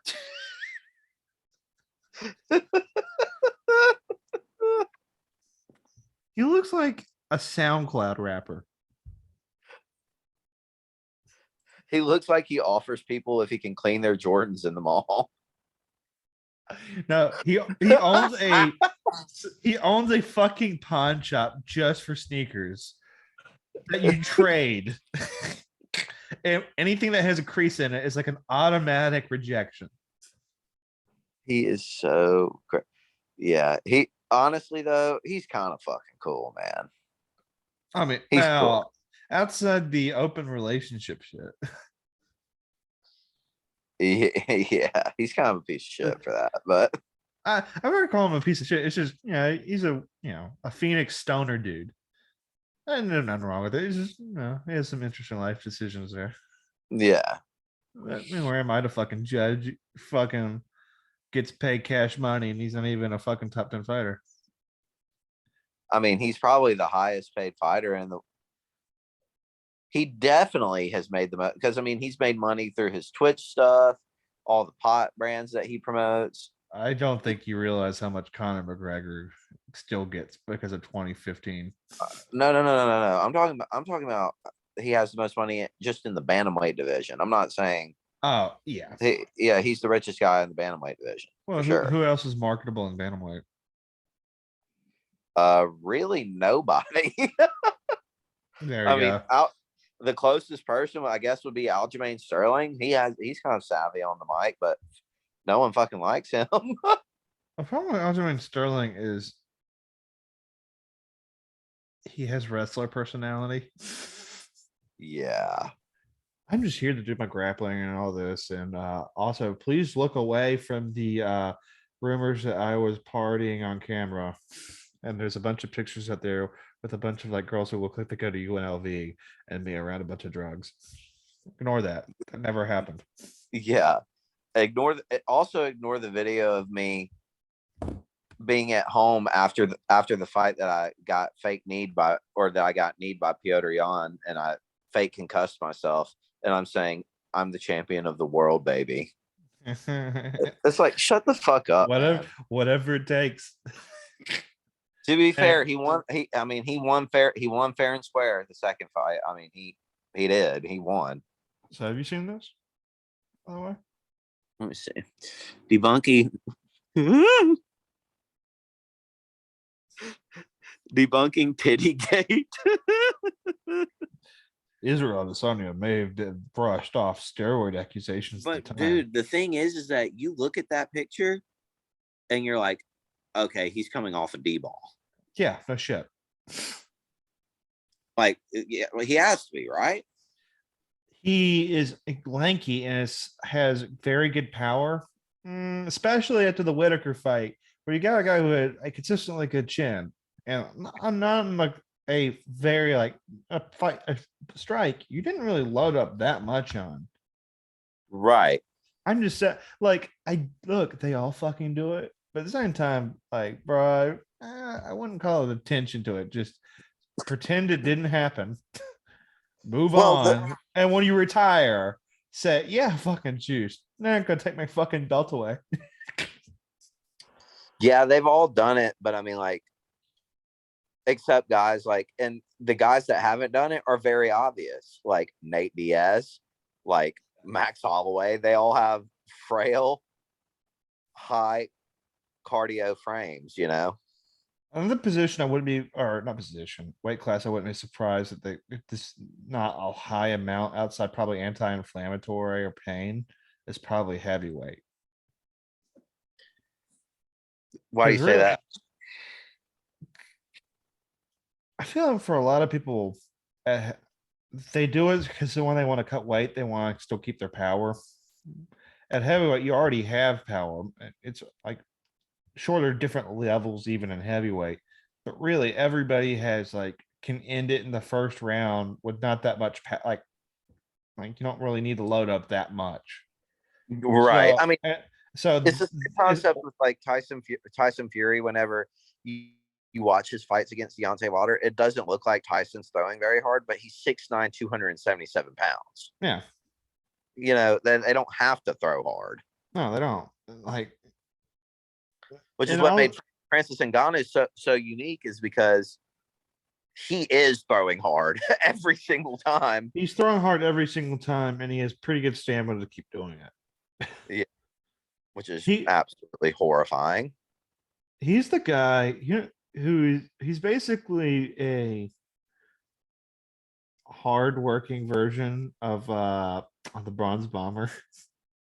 Dude, he really is, honestly. I mean, like, I honestly would love to see a boxing fight between those two. I think Francis should just do it. He doesn't show really any passion to fight, just like any other Frenchman cuck.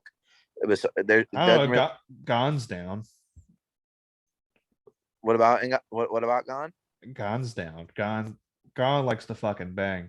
Oh yeah, he likes to fight. Well, but here's the difference though. He spent so much time in Thailand and stuff.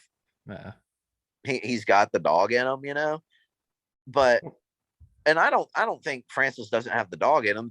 The guy grew up in the sand mines of Cameroon and then smuggled himself into France and learned how to fight. He's got dog.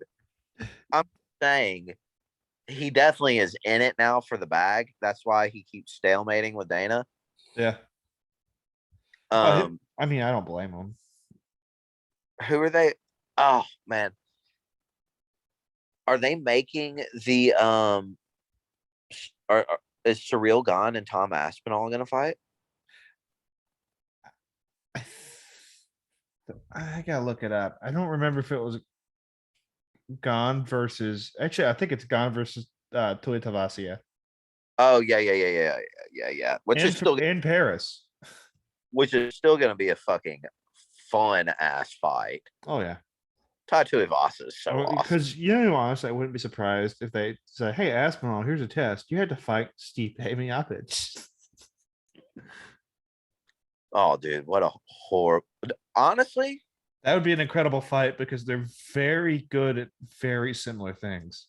oh, they're both so technical. And Yeah. Steve fought in 2 years, but honestly, with how much damage he was taking, he took a lot of damage in the Cormier fight. Yep. He took a lot of damage whenever he fought Ngannou for the second time. Yep. I think it was good that he had this little layoff, even though he's going to be a little bit on the older end. You can do that at heavyweight. Yeah. I Well, mean, he's he's 38, but who gives a fuck? I mean, he needed time to kind of honestly develop a little bit more of his footwork anyway, because he was kind of getting to a point where he was leaning a little too much in the shots. Yeah. But look, I'm just gonna say it. It would be if Aspinall does it, there's no way you can't give him a title and you can't say he's ready. And it sets up Aspinall because he beat another, like, arguably one of the best, if not the best heavyweight to ever fight. Oh, he's for sure the best heavyweight in UFC history. There's no doubt. And if Miocic wins, it's a win-win. It's like he beat a very hot up and coming guy who was literally a younger version of him. Yeah. So like he ain't washed. So, it's there's no way you could lose with that card. Oh, And can we just touch on the fact real quick? Sorry, I just had this random thought. I would have forgot. I would forget if I don't say. I predicted Yuri Prohaska to win, but I did not predict him to win in that manner. Nobody did. Rear naked choking Glover Teixeira with 30 seconds left in the fight. Nobody thought it was going to be like one of the best fights in the last 5 years. Yeah. Everybody thought it was like Glover Teixeira was going to like start fading after a certain point, and that would be his downfall. And it wasn't just he made like a really wrong move because he got gassed in the 5th round. And he shouldn't have pulled guard there. But that would have gone to decision. Who knows how that would have gone? I mean, it was Glover would have won. He probably would have. Yeah, I think won 1, 3, and 5, or what? Well, excuse me, 1, 3, and 4. 1, 3, and 4. But yeah. Now that Prohaska has beaten him, who would be the next fight for him? I guess it would be Jan Blachowicz. Probably. The Polak against the Croat. Yeah, I know who you're talking about. I was just like thinking but light heavyweight so thin. It's like, whoever fucking next in the rankings for lightweight, like the rankings matter in light heavyweights. Oh, it absolutely matters. Because this is like the other guys are like, they're respectable. It's just so thin. Yeah. Hold on. What was the thing I was thinking of? Oh, by the way, which is so weird because it was the most iconic division in the UFC for like 10 years. Yeah. Yeah. Times change, but now like they actually have a good heavyweight division that actually has depth. Yeah. Which is weird because like that was a thing the UFC hadn't had since the fucking like OG ownership and pre-rules. Right. When it was like the guys like Kim Shamrock and fucking Severin and all these fucking Tank Abbott dudes juice to the fucking gills. Yeah. Oh, what was I thinking? Oh, by the way, the USFL titles this weekend. Oh yeah. I forgot about that actually. The spring league, they actually did well. And hey, for the first time since 1983, finished a fucking full season. Thank God. Yeah. So, Birmingham, let me pull up this game real quick. Should I actually put this up on the prep? Oh,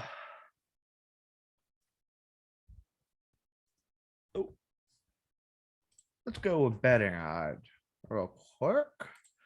Fox Sport, because this is a Fox/NBC promotion.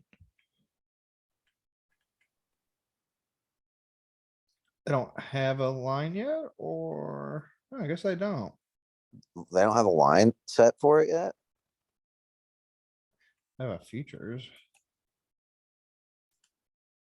Huh. Let's go to Vegas odds.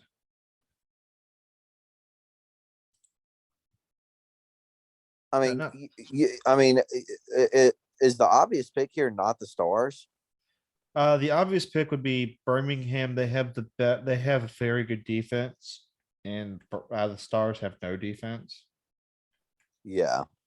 So Birmingham would be the 4.5 point favorite. The over under is around 44.5. Uh, Again, because the Stars had arguably the most explosive offense, the USFL and the had the most explosive offense for the year. But Who's the quarterback for Birmingham? it's between Jamar Smith and Alex McGee. Hmm. And then the Stars quarterback is Brian Scott or the other guy who was actually good when he played, and the third string guy is Matt Costello. If you might remember from the 1 year he had Mississippi State, before that he was at Stanford. Do any of these guys have a realistic chance of getting a call from the NFL? The number one guy for the Stars does. I'm just blanking on his name right now. And then he's a guy from he's from fucking Thousand Oaks, California. Went to North Arizona. It was FCS player of the year as a freshman, and he's had injuries. But Hmm. quarterbacks are probably not, most of them aren't going to get looked at as the XFL guys were from the year before. But to be fair, if you looked at a lot of some skill guys are probably going to get more of a look. Like for instance, I wouldn't be surprised if Sal Cannella gets a look at tight end. For somebody who wants to move tight end, I wouldn't be surprised if Bug Howard, tight end for the Stars. I wouldn't be surprised if Gates, Demario Gates, the former Ole Miss guy, the linebacker, I wouldn't be surprised if he gets an invite before the preseason for a team that's looking for a kind of a guy who can like blitzing kind of weak or strong side linebacker. Yeah. So like there are a few guys there. Now, a lot of these guys probably still going to ultimately go to practice squad, get a check, and then come back in the spring. What do you think? How do you think the profit margins look for the USFL compared to the XFL comparatively? Who's going to walk away with I making don't more think money? it's 100% fair because the XFL had stadium authorities and they thinks they weren't doing the hub city. Now, I think the USFL probably broke. I wouldn't be surprised if they broke even or slightly made money because the ratings were actually fairly a little better than the XFL towards like after week 2. Yeah. And they had a lot to do with they had more consistency of what was actually being shown on the networks. Now, the thing that doesn't help the USFL was they were a bit more restrictive with their property. They weren't as friendly to YouTubers this time around. They didn't do a really good job kind of advertising that way. They wanted to keep everything in it. But I would say the XFL might have had higher highs in terms of finance because they also had they had people in the stadiums. But I would say Birmingham probably, or not Birmingham, the USFL as a whole probably did better on the actual sponsorship and TV, which is where your money comes from anyway. Yeah. I mean, who would be the most talent rich between the two?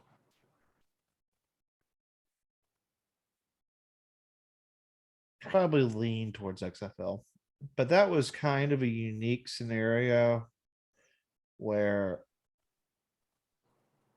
it was earlier in the year, so you didn't have as many people picked up by the Canadians that you normally do through the CFL. And the XFL was kind of at that period where the AAF just recently collapsed in, and there were a lot of players that had just gotten reps the year before. So you kind of knew. So I would say that also played a part of it. And this year, even though there's more talent, I think there are a lot of people who've already gotten a thousand different little directions. And they waited probably just a little too long this Right. year, in my opinion. But like, that's not to say that there isn't very, I mean, it's like, I'm splitting hairs in terms of like the actual talent difference. It overall, it's really comparable. It's comparable. Now, again, also the XFL, to be fair, has hindsight because there were guys that like they were good and had promise, but I didn't necessarily think they were like, yeah, they're going to be in the NFL team. Right. So, we'll see. Probably a good number get picked up. Right, but right now, I'd say most of them are still developmental. Yeah, but Uh, I'm glad that Birmingham actually has a team that's like non-college related that's doing okay and getting people behind it, honestly. their only issue is, and the rumor is they're still going to do the Hub City thing next year, but they're just going to pick a different city. Oh, really? The Hub City thing, which was a relic of the lockdowns, it's a relic of 2020, and they never really changed it out in time to get the stadium authorities behind them. But I think the main goal is to speed up the fucking stadium authority talks so they can start playing in their home stadiums, because that's really the key to the USFL compared to the XFL. You already have a year. You already have proven that you had a year. You already have your TV set up, and you have all the infrastructure in place. Just keep marketing it, keep your ads coming, and put fans in the stands and add like energy into these stadiums. Are these guys making way less money than like minor league baseball players? Honestly, probably a little more. They're making more. If you think about it per game, Yeah. because I think the minimum was like 55,000 for the whole year, but they get like I forget, like I think $1,000 bonus each for every win, like cash money, guaranteed bonus. Oh, nice. And I think there were other incentives involved and shit. I don't know the exact cut for each one and all that. I wouldn't be surprised if guys like Bo Scarborough, the guys kind of towards the end, because once the XFL became more solidified, they started sneaking into the contracts that there was a non-compete clause of the XFL. Oh, really? Yep. Wow. So they're already saying, yeah. Look, here's what I think is going to happen. If the XFL doesn't completely flop next year, and they do remotely well on ESPN, and USFL does better, but not as great, I wouldn't be surprised if ultimately there's a merger between the two. If there's a merger between well, it would be the USFL absorbing them. It could be the XFL because the XFL has the ESPN contract. Yeah, but well, yeah, I guess so. I mean, they would have major network money. At the end of the day, well, I mean, but yeah, they're owned by Fox. But my own main concern with the USFL is their main thing was to basically finish the year and to have a proof of concept. So in general, they've been, compared to the other spring leagues, on the way more conservative side in terms of promotion spending choices. Even to like the point where most of these fucking team names come from the original league when they Yeah. just bought the copyright. So if I was them, I would probably I would honestly allow more of the creators to make more videos and highlight stuff. Add as much energy as you can. It's really the thing you're going to be fighting with the XFL is the XFL is already showing that it's more willing to be a bit more on the experimental side. It's way more, it's probably will be way more likely to be very open-ended to people making other, promotions off of it. So Yeah. I'm just saying, if you want to keep your advantage, keep expanding the energy and then just keep adding that. If then you can come back and replan, but hey, toast of them completing the year. I think the XFL, what they're gonna have to do is they're gonna have to do like what the UFC did with Strike Force, and the UFC did that, the UFC Strike Force merger, and they bought. Not that the USFL is a sinking ship. It's not. I'm just saying they bought something that might be not perceived as a super smart investment at first, but over time you'll just have to fight through the value. Because I mean, at one point the UFC was $40 million in debt, Yeah. and and they were losing money on shows, and then they did that Strike Force merger and got all those fighters from over there, which was like Robbie Lawler and like the Diaz brother or Nick Diaz and Yeah. guys like that, and it changed the promotion forever. Well, the big thing I would have to say is at the end of the game, the kingmaker, and this is what the NFLPA does. The NFLPA is going to change the power balance between the two because really the NFL wants some form of developmental league besides college. It's not really stated as much, and everybody keeps saying, well, the developmental league's college. But what happens when you're 23 and you ran out of eligibility? No amount of NIL money is going to like have a guy who's a 5th or 6th year guy stay when like they still have talent. They just haven't developed because of whether injury or bad program or whatever. They Right. just need reps. Right. And as long as you have a viable product in decent cities, like, and you make it, and minor league baseball is the greatest example of this.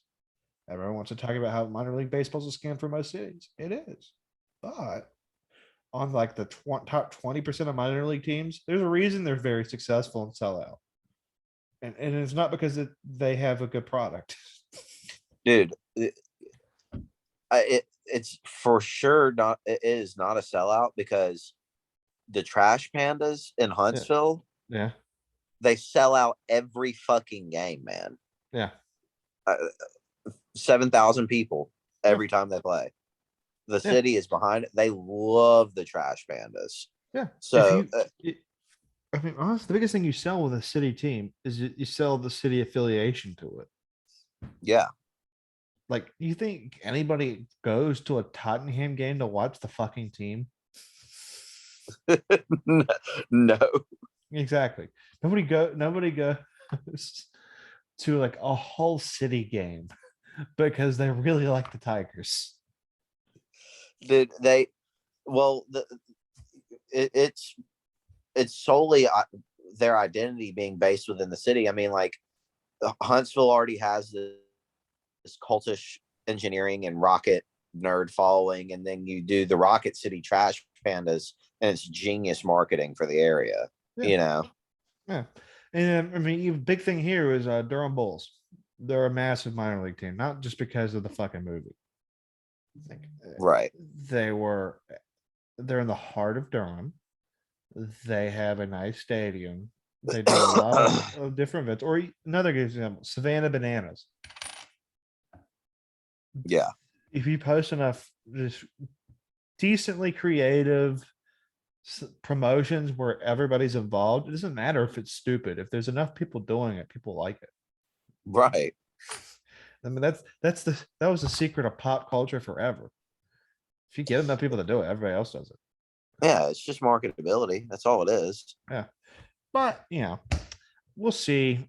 At the end of the day, I think the USFL probably edges out over the XFL. I think they're more likely to stay in their lane in terms of everything else. And the NFL has always been heavy-handed with how it wants other people to act to it. Yeah. So I'm just saying, ultimately, I think the NFLPA probably leans to the USFL and gives them the you can basically play twice in a year, and you could just promote contracts up. And eventually, if you have a synthesis of it, then you could have theoretically 12, 14 weeks of spring football, then playoffs, and you have a bunch of cities who you cut the pressure to expand an expansion NFL team. You don't cut into the current NFL owners. You satiate that. And if one of them really shows promise, then you could always flirt with the relegation system. My thing is this. My thing is this. It's like, if I'm a potential player and I'm looking at choosing playing in a developmental league, it's like, okay, I look at the XFL, it's flopped 2 times before. So who am I to think differently that wouldn't happen this time? You know what I mean? So whereas where I might not have a job in a year, whereas Yeah. with the USFL, it's so far projecting to be somewhat stable and secure. I think that's part of it. I think at the end of the day, it's just maximizing putting their film on table. So who gives you the best chance to do film? I think the XFL did a better job of coaching hires so far. Now, Bob Stoops, they already kind of had some of these coaches, they were carryovers from a couple of years ago. So they already kind of had an advantage over the USFL. But, at the end of the day, like the USFL's problem is they were very conservative on the coaching hires. I mean, they're Right. just conservative across the board. In the XFL, you have Wade Phillips, you have Heinz Ward, you have Rod Watson. Those are big names. I wonder how big Heinz Ward's contract was. I don't know, but I wouldn't be surprised if you got a decent bag. Honestly, it wouldn't surprise me if they gave a ridiculous amount of money. If the XFL doesn't do as well, but they still survive to go to a second year. Deion Sanders. You think they would give Deion Sanders a bag to coach? Oh, for sure. But I think that Dion is going to be using what he's done at Jackson State, and he's going to try to propel himself into I'm not saying this school specifically. I'm just saying something like a Oklahoma coaching job or something like that. I think if he goes anywhere in college, it's Florida State. Yeah, I was saying I wasn't saying that program specifically. I'm just saying to that level. I mean, a Power 5 school.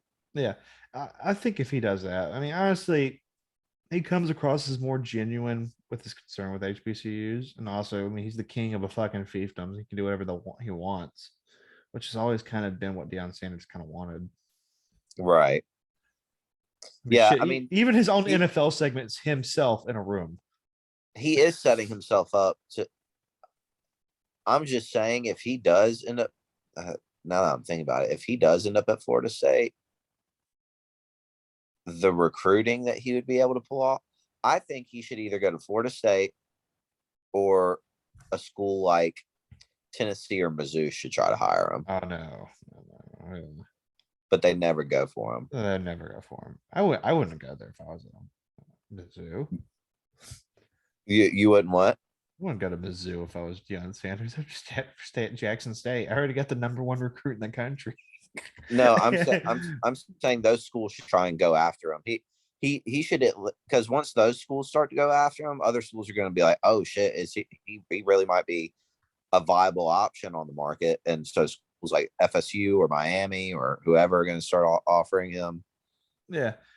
Yeah. He really might just stay at Jackson State and just become the next North Dakota State or some shit. However, if the XFL struggles, I'm just saying, I could see Bob Stoops saying heart concerns or whatever, health concerns. You think that Deion Sanders would go to the XFL or the USFL over coaching at like fucking Mizzou or there's no way he would do If that. they offered He him wouldn't make near the money. if they offered him an ownership stake, and there was a rumor that they're about to be absorbed into the USFL and eventually the NFLPA. I guess it's possible. I'm just saying, like, A lot you of know, dots would have to be connected, though. well, a lot of dots would have to be added to that check, Yeah, or a lot of yeah, zeros. But yeah. I mean, you know, Brady almost went to the Dolphins because they offered him a 5% stake of a multi-billion-dollar team. You know, it's I really think that he is the type though, like he's kind of taking pride in what he's done at Jackson State already. And he's like, okay, I'm just gonna like, we're gonna stay in our lane and we're just gonna dominate everybody. I mean, like, there's not that much more expectation of him than he's already done. If he stays at this level, even if they never win an FCS title, as long as they're like consistently good and they're in the Celebration Bowl, shit, like, that's better than Well, Jackson and State's been for the last decade. yeah, and like, but here's where the issue is. Whenever he starts getting kids like the number one pick in the country and everything, how NFL ready are those kids going to be? They're not seeing the same competition as he would have if he would have gone to Georgia or if he would have gone to Auburn. Yeah, that's a fair point, but also at the same time is how much film are you putting in? Like if you have 4 years of dominating cans and you go and go Senior Bowl anyway, Yeah, I'm just saying. I Now I always kind of trust going over competition over reps, but I mean at the same time, like a good example, the kid corner, Jalen Amore Davis from Alabama. He was a 5-star guy. He went in the 4th round. Why did he go in the 4th round? Like he went to Alabama in a corner room that had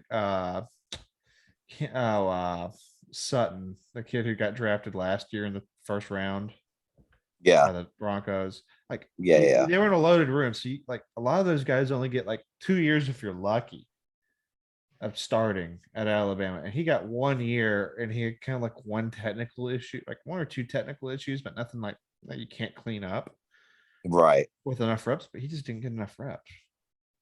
So like he falls to the 4th round because he's like not the greatest athlete and he's not the most technical guy.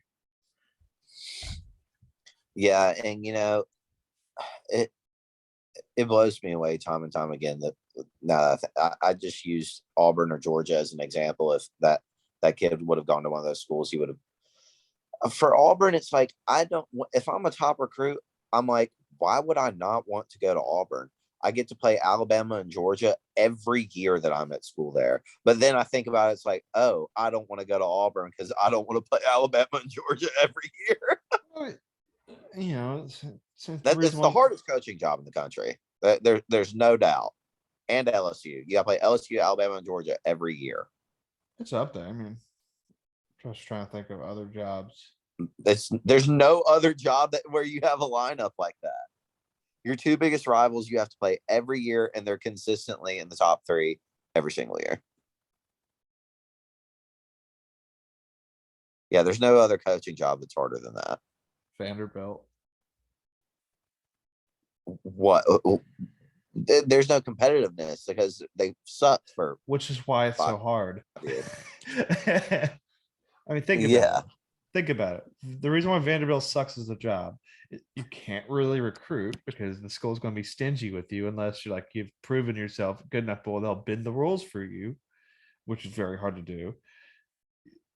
Right. Like, sure, the SEC isn't as loaded as the SEC West. It's still the SEC. Yeah.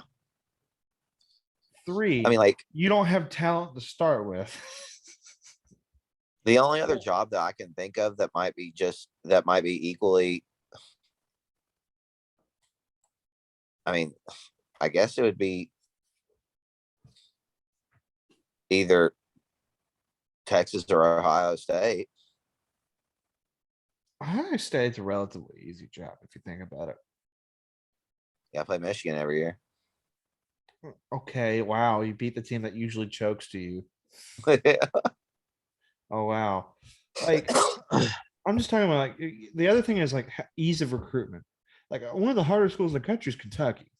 Because if you think about it, Kentucky in its own state has to compete with Louisville over a state that's not that like competitive in high school football. And so you It's had to pretty go much, into Indiana and Ohio, which is dominated by Notre Dame, Ohio State, and Cincinnati. yeah. Like, and you're fighting and all the MAC and Yeah. Purdue. Yeah. So in Ohio, I mean, you're competing with Cincinnati, Ohio State, and in Indiana, you're competing with IU, Notre Dame. Only two football schools is Purdue and Notre Dame. Nobody cares about Indiana football. I mean, well, that's still three big schools that you have to compete Yeah, against, regardless. over not that much talent. Because really, Yeah, outside Ohio, it's like Ohio and Michigan and the rest of the Midwest, like even Illinois, it's just like, yeah, okay, there's some talent there, but not really. you'll snag a good fullback here and there. More like a skill player. More of a defensive back. Uh and then Iowa. Iowa exists.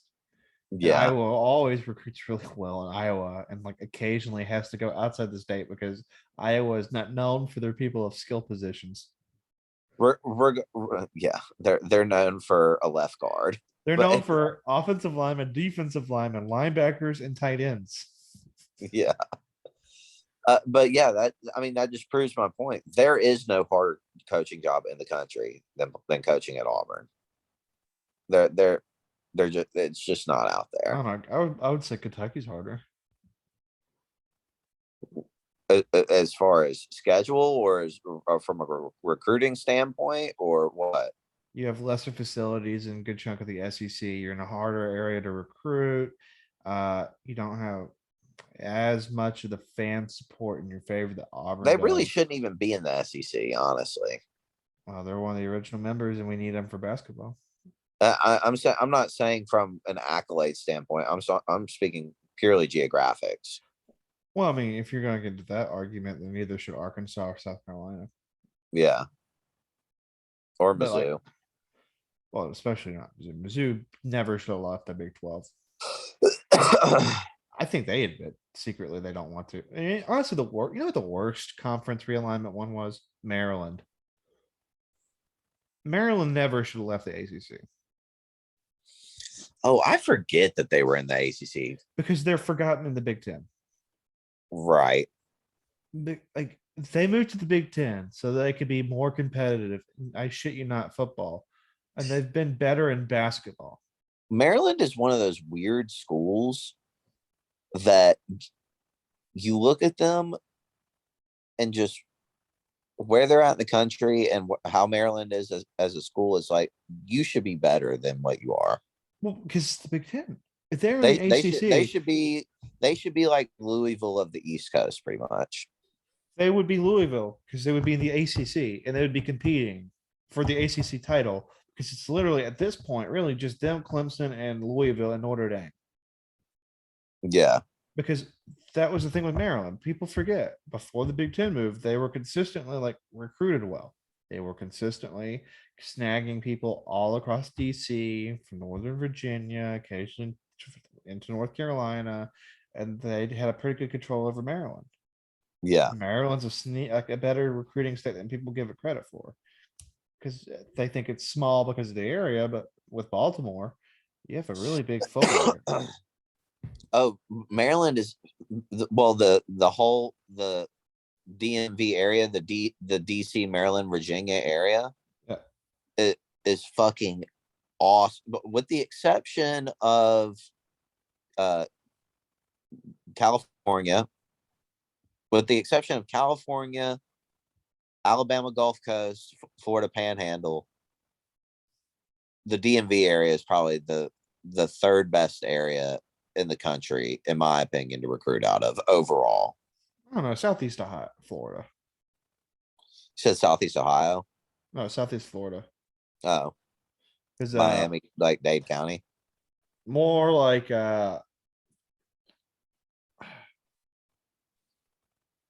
Fort Pierce, not Fort Pierce.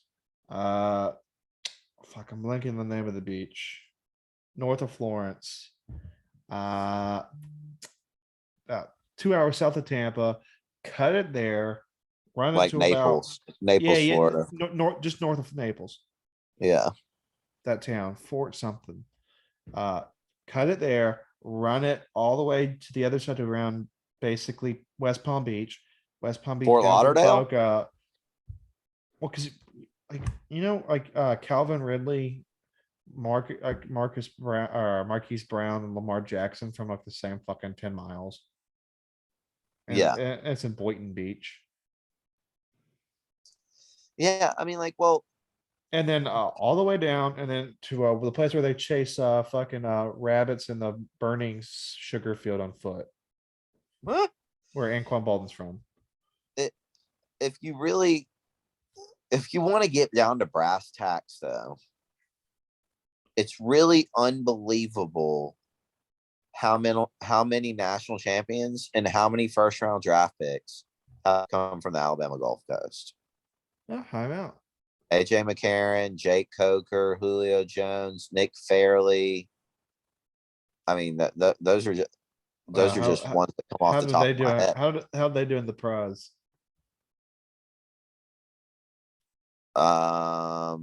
Julio Jones has had an incredible career That's in like the pro. Julio Jones. One of these things is not like the others. Nick Fairley could have had an incredible career if he wasn't a dickhead. Well, that and heart issues. Yeah. Yeah, a lot of the defensive linemen have the hearts of German shepherds. Why is that? Because RIP, they're what's just a his name? little Reggie White. Tony. What RIP Tony? What was his name? Tony what Tony Ferguson or Tony no, Segura. no, the guy that just Segursa or whatever his name was. Yeah. Because The guy yeah, he well, yeah, texted me, he was like, yeah, they usually either die of heart disease or get ripped. yeah. Yeah, he died at like 55, 58. Siragusa is his last Siragusa. name. Do you know he was like an extra in The Sopranos? Was he really? Yeah, he was like one of the later seasons. He was the guy who harassed Tony, like, "Hey, fat fuck," from like the Suburban, and they had like the knockoff Vin Diesel as the driver. Oh man. Yeah, that is so weird. That is like a very particular retirement trait of defensive linemen. They typically get down to like 195 pounds or something. Yeah, they get to like 200 and they're shredded, or they're fucking like 400 pounds and go, I can't move. Yeah. I can't move. My joints are How the horrible. how the fuck has Vince Wilfork not gotten a heart disease yet? Oh shit. Shouldn't say out loud. You might jinx him at this point. Yeah. Well, you know who else is really good shape now? I think Haloti Nada is also in pretty good shape now. Now What? yeah, Elodie Nada. yeah. Nose He played guard. at the Ravens, didn't he? Yeah, he was a nose guard. Yeah. You know, he was like over 300 pounds now. D Milner, How random. the corner. Yeah. Yeah, he was a guy he just like fell apart and like, yeah, wasn't that good for where Who he was got the drafted. short guy that played strong safety for the Colts for forever? Oh, Bob Sanders. Yeah, Bob Sanders.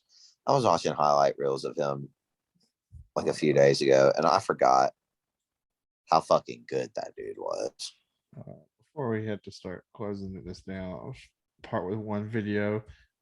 I've really forgotten guy and one of my favorite all time free agent additions by the Baltimore Ravens. One of your favorite free agents? Yeah. Well, Bernard Pollard. He's a big NASCAR net guy now, believe it or not. He's in NASCAR? Yeah, no, he's not in NASCAR. He's like a big NASCAR fan. They like actually bring him to a decent amount of events now. Shout out the Shaq 81. Shaq 81. Yeah, this guy was fucking crazy. I remember him very vividly because he was like right at the golden era of when you could still really hit hard without getting sent to death row. Yeah. I forgot the Titans. He was in the 2014 Titans. God bless his soul. But there was like a hit he put on Gronkowski. I think it started at the beginning of his like injury issues. Cause he fucking murdered people. I mean, Dude, his nickname so was bad. the Bone Crusher. What? Oh my God. He Yeah. just molested that dude from Washington. Oh, this one's great.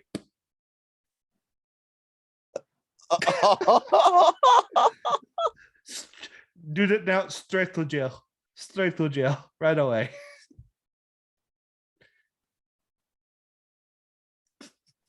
Targeting.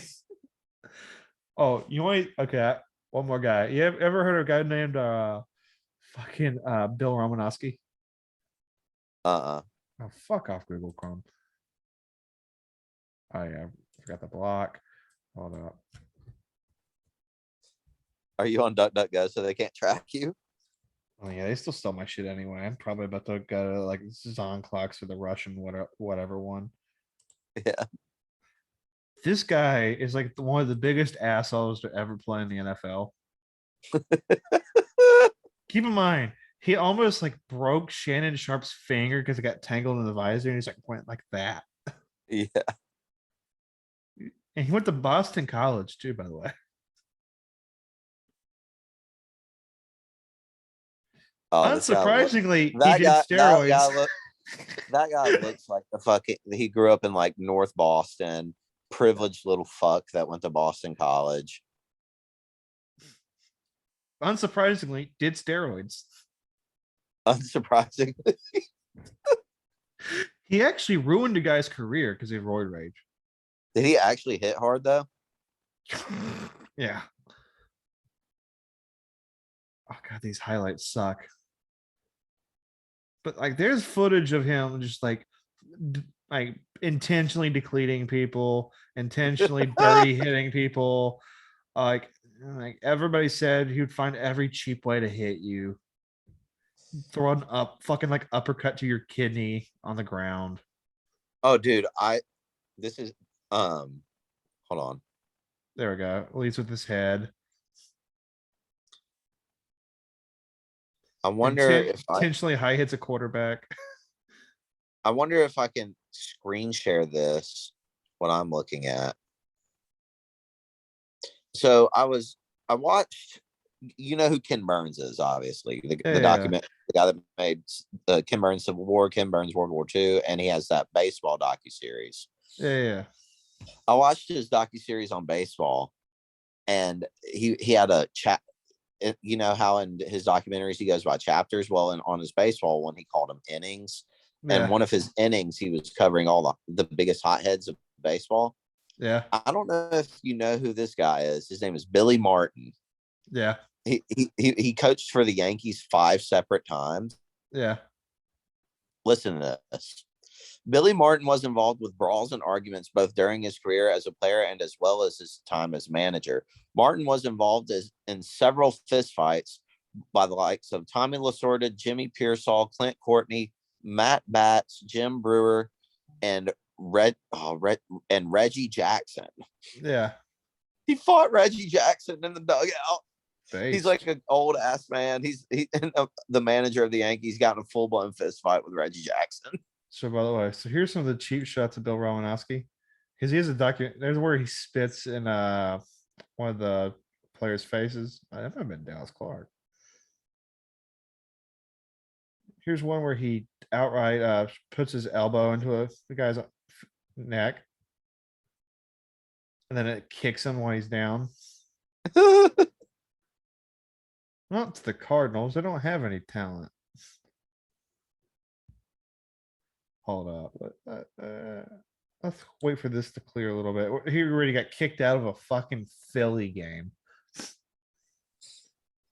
Yeah, here's where he kicks on the guy's head. How did he manage to get kicked out of a Philly game in like the late 1980s? Apparently he kicked the guy in the visor. There's one where he.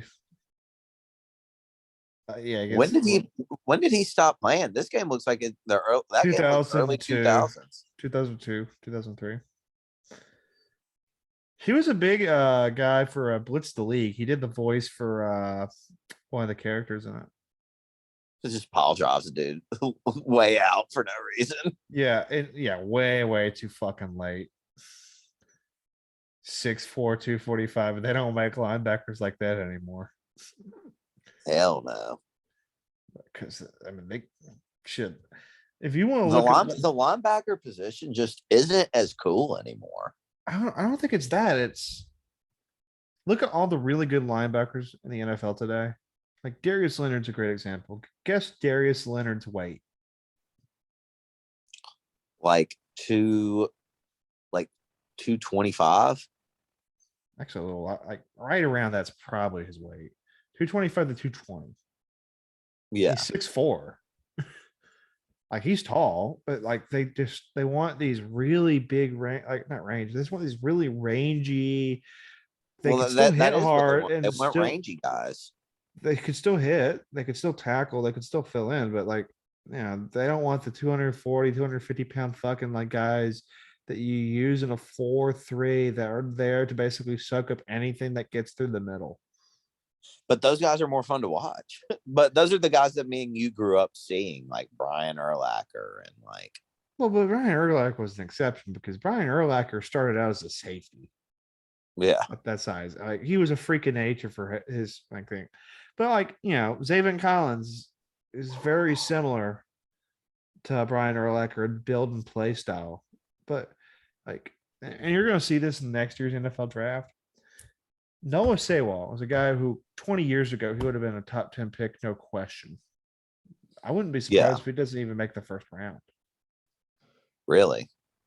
Because I mean, even last year, like linebacker, like big linebackers slip. They slipped way further down than what people thought because people thought they were going to get picked high. But you're seeing a trend where people are staying away from these big 6'2", 6'3", 240-pound backers unless they see them as a defensive end.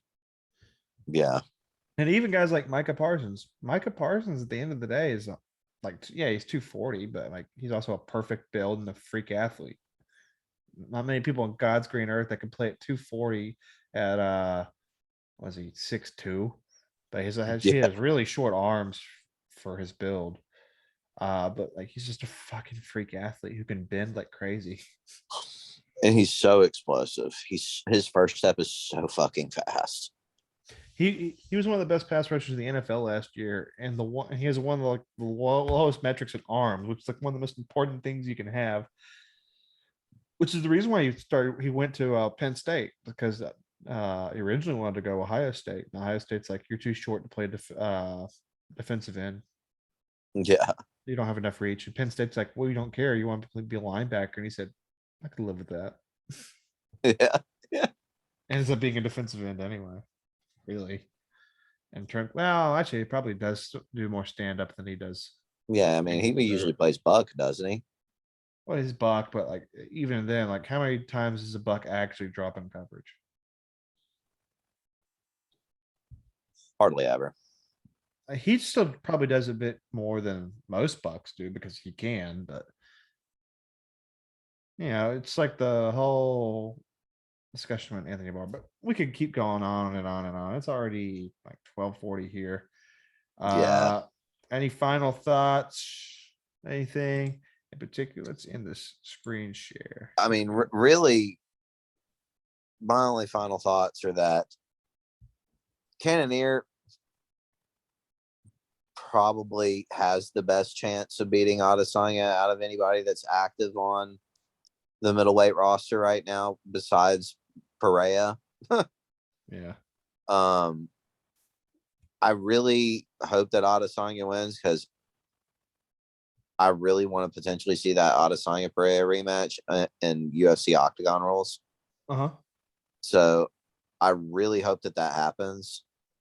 But at the end of the day, probably the best fights on that card are going to be the O'Malley Munoz fight, the Lawler Barberena fight. I think the Volkanovski Holloway fight is going to be just like the other two, and the Ian Gary fight. I'm really looking forward to. Uh-huh. Oh, I can't do that one. Oh, shit. What? So Oh, let me change this back. Didn't mean to do that. Thought it was a different meme.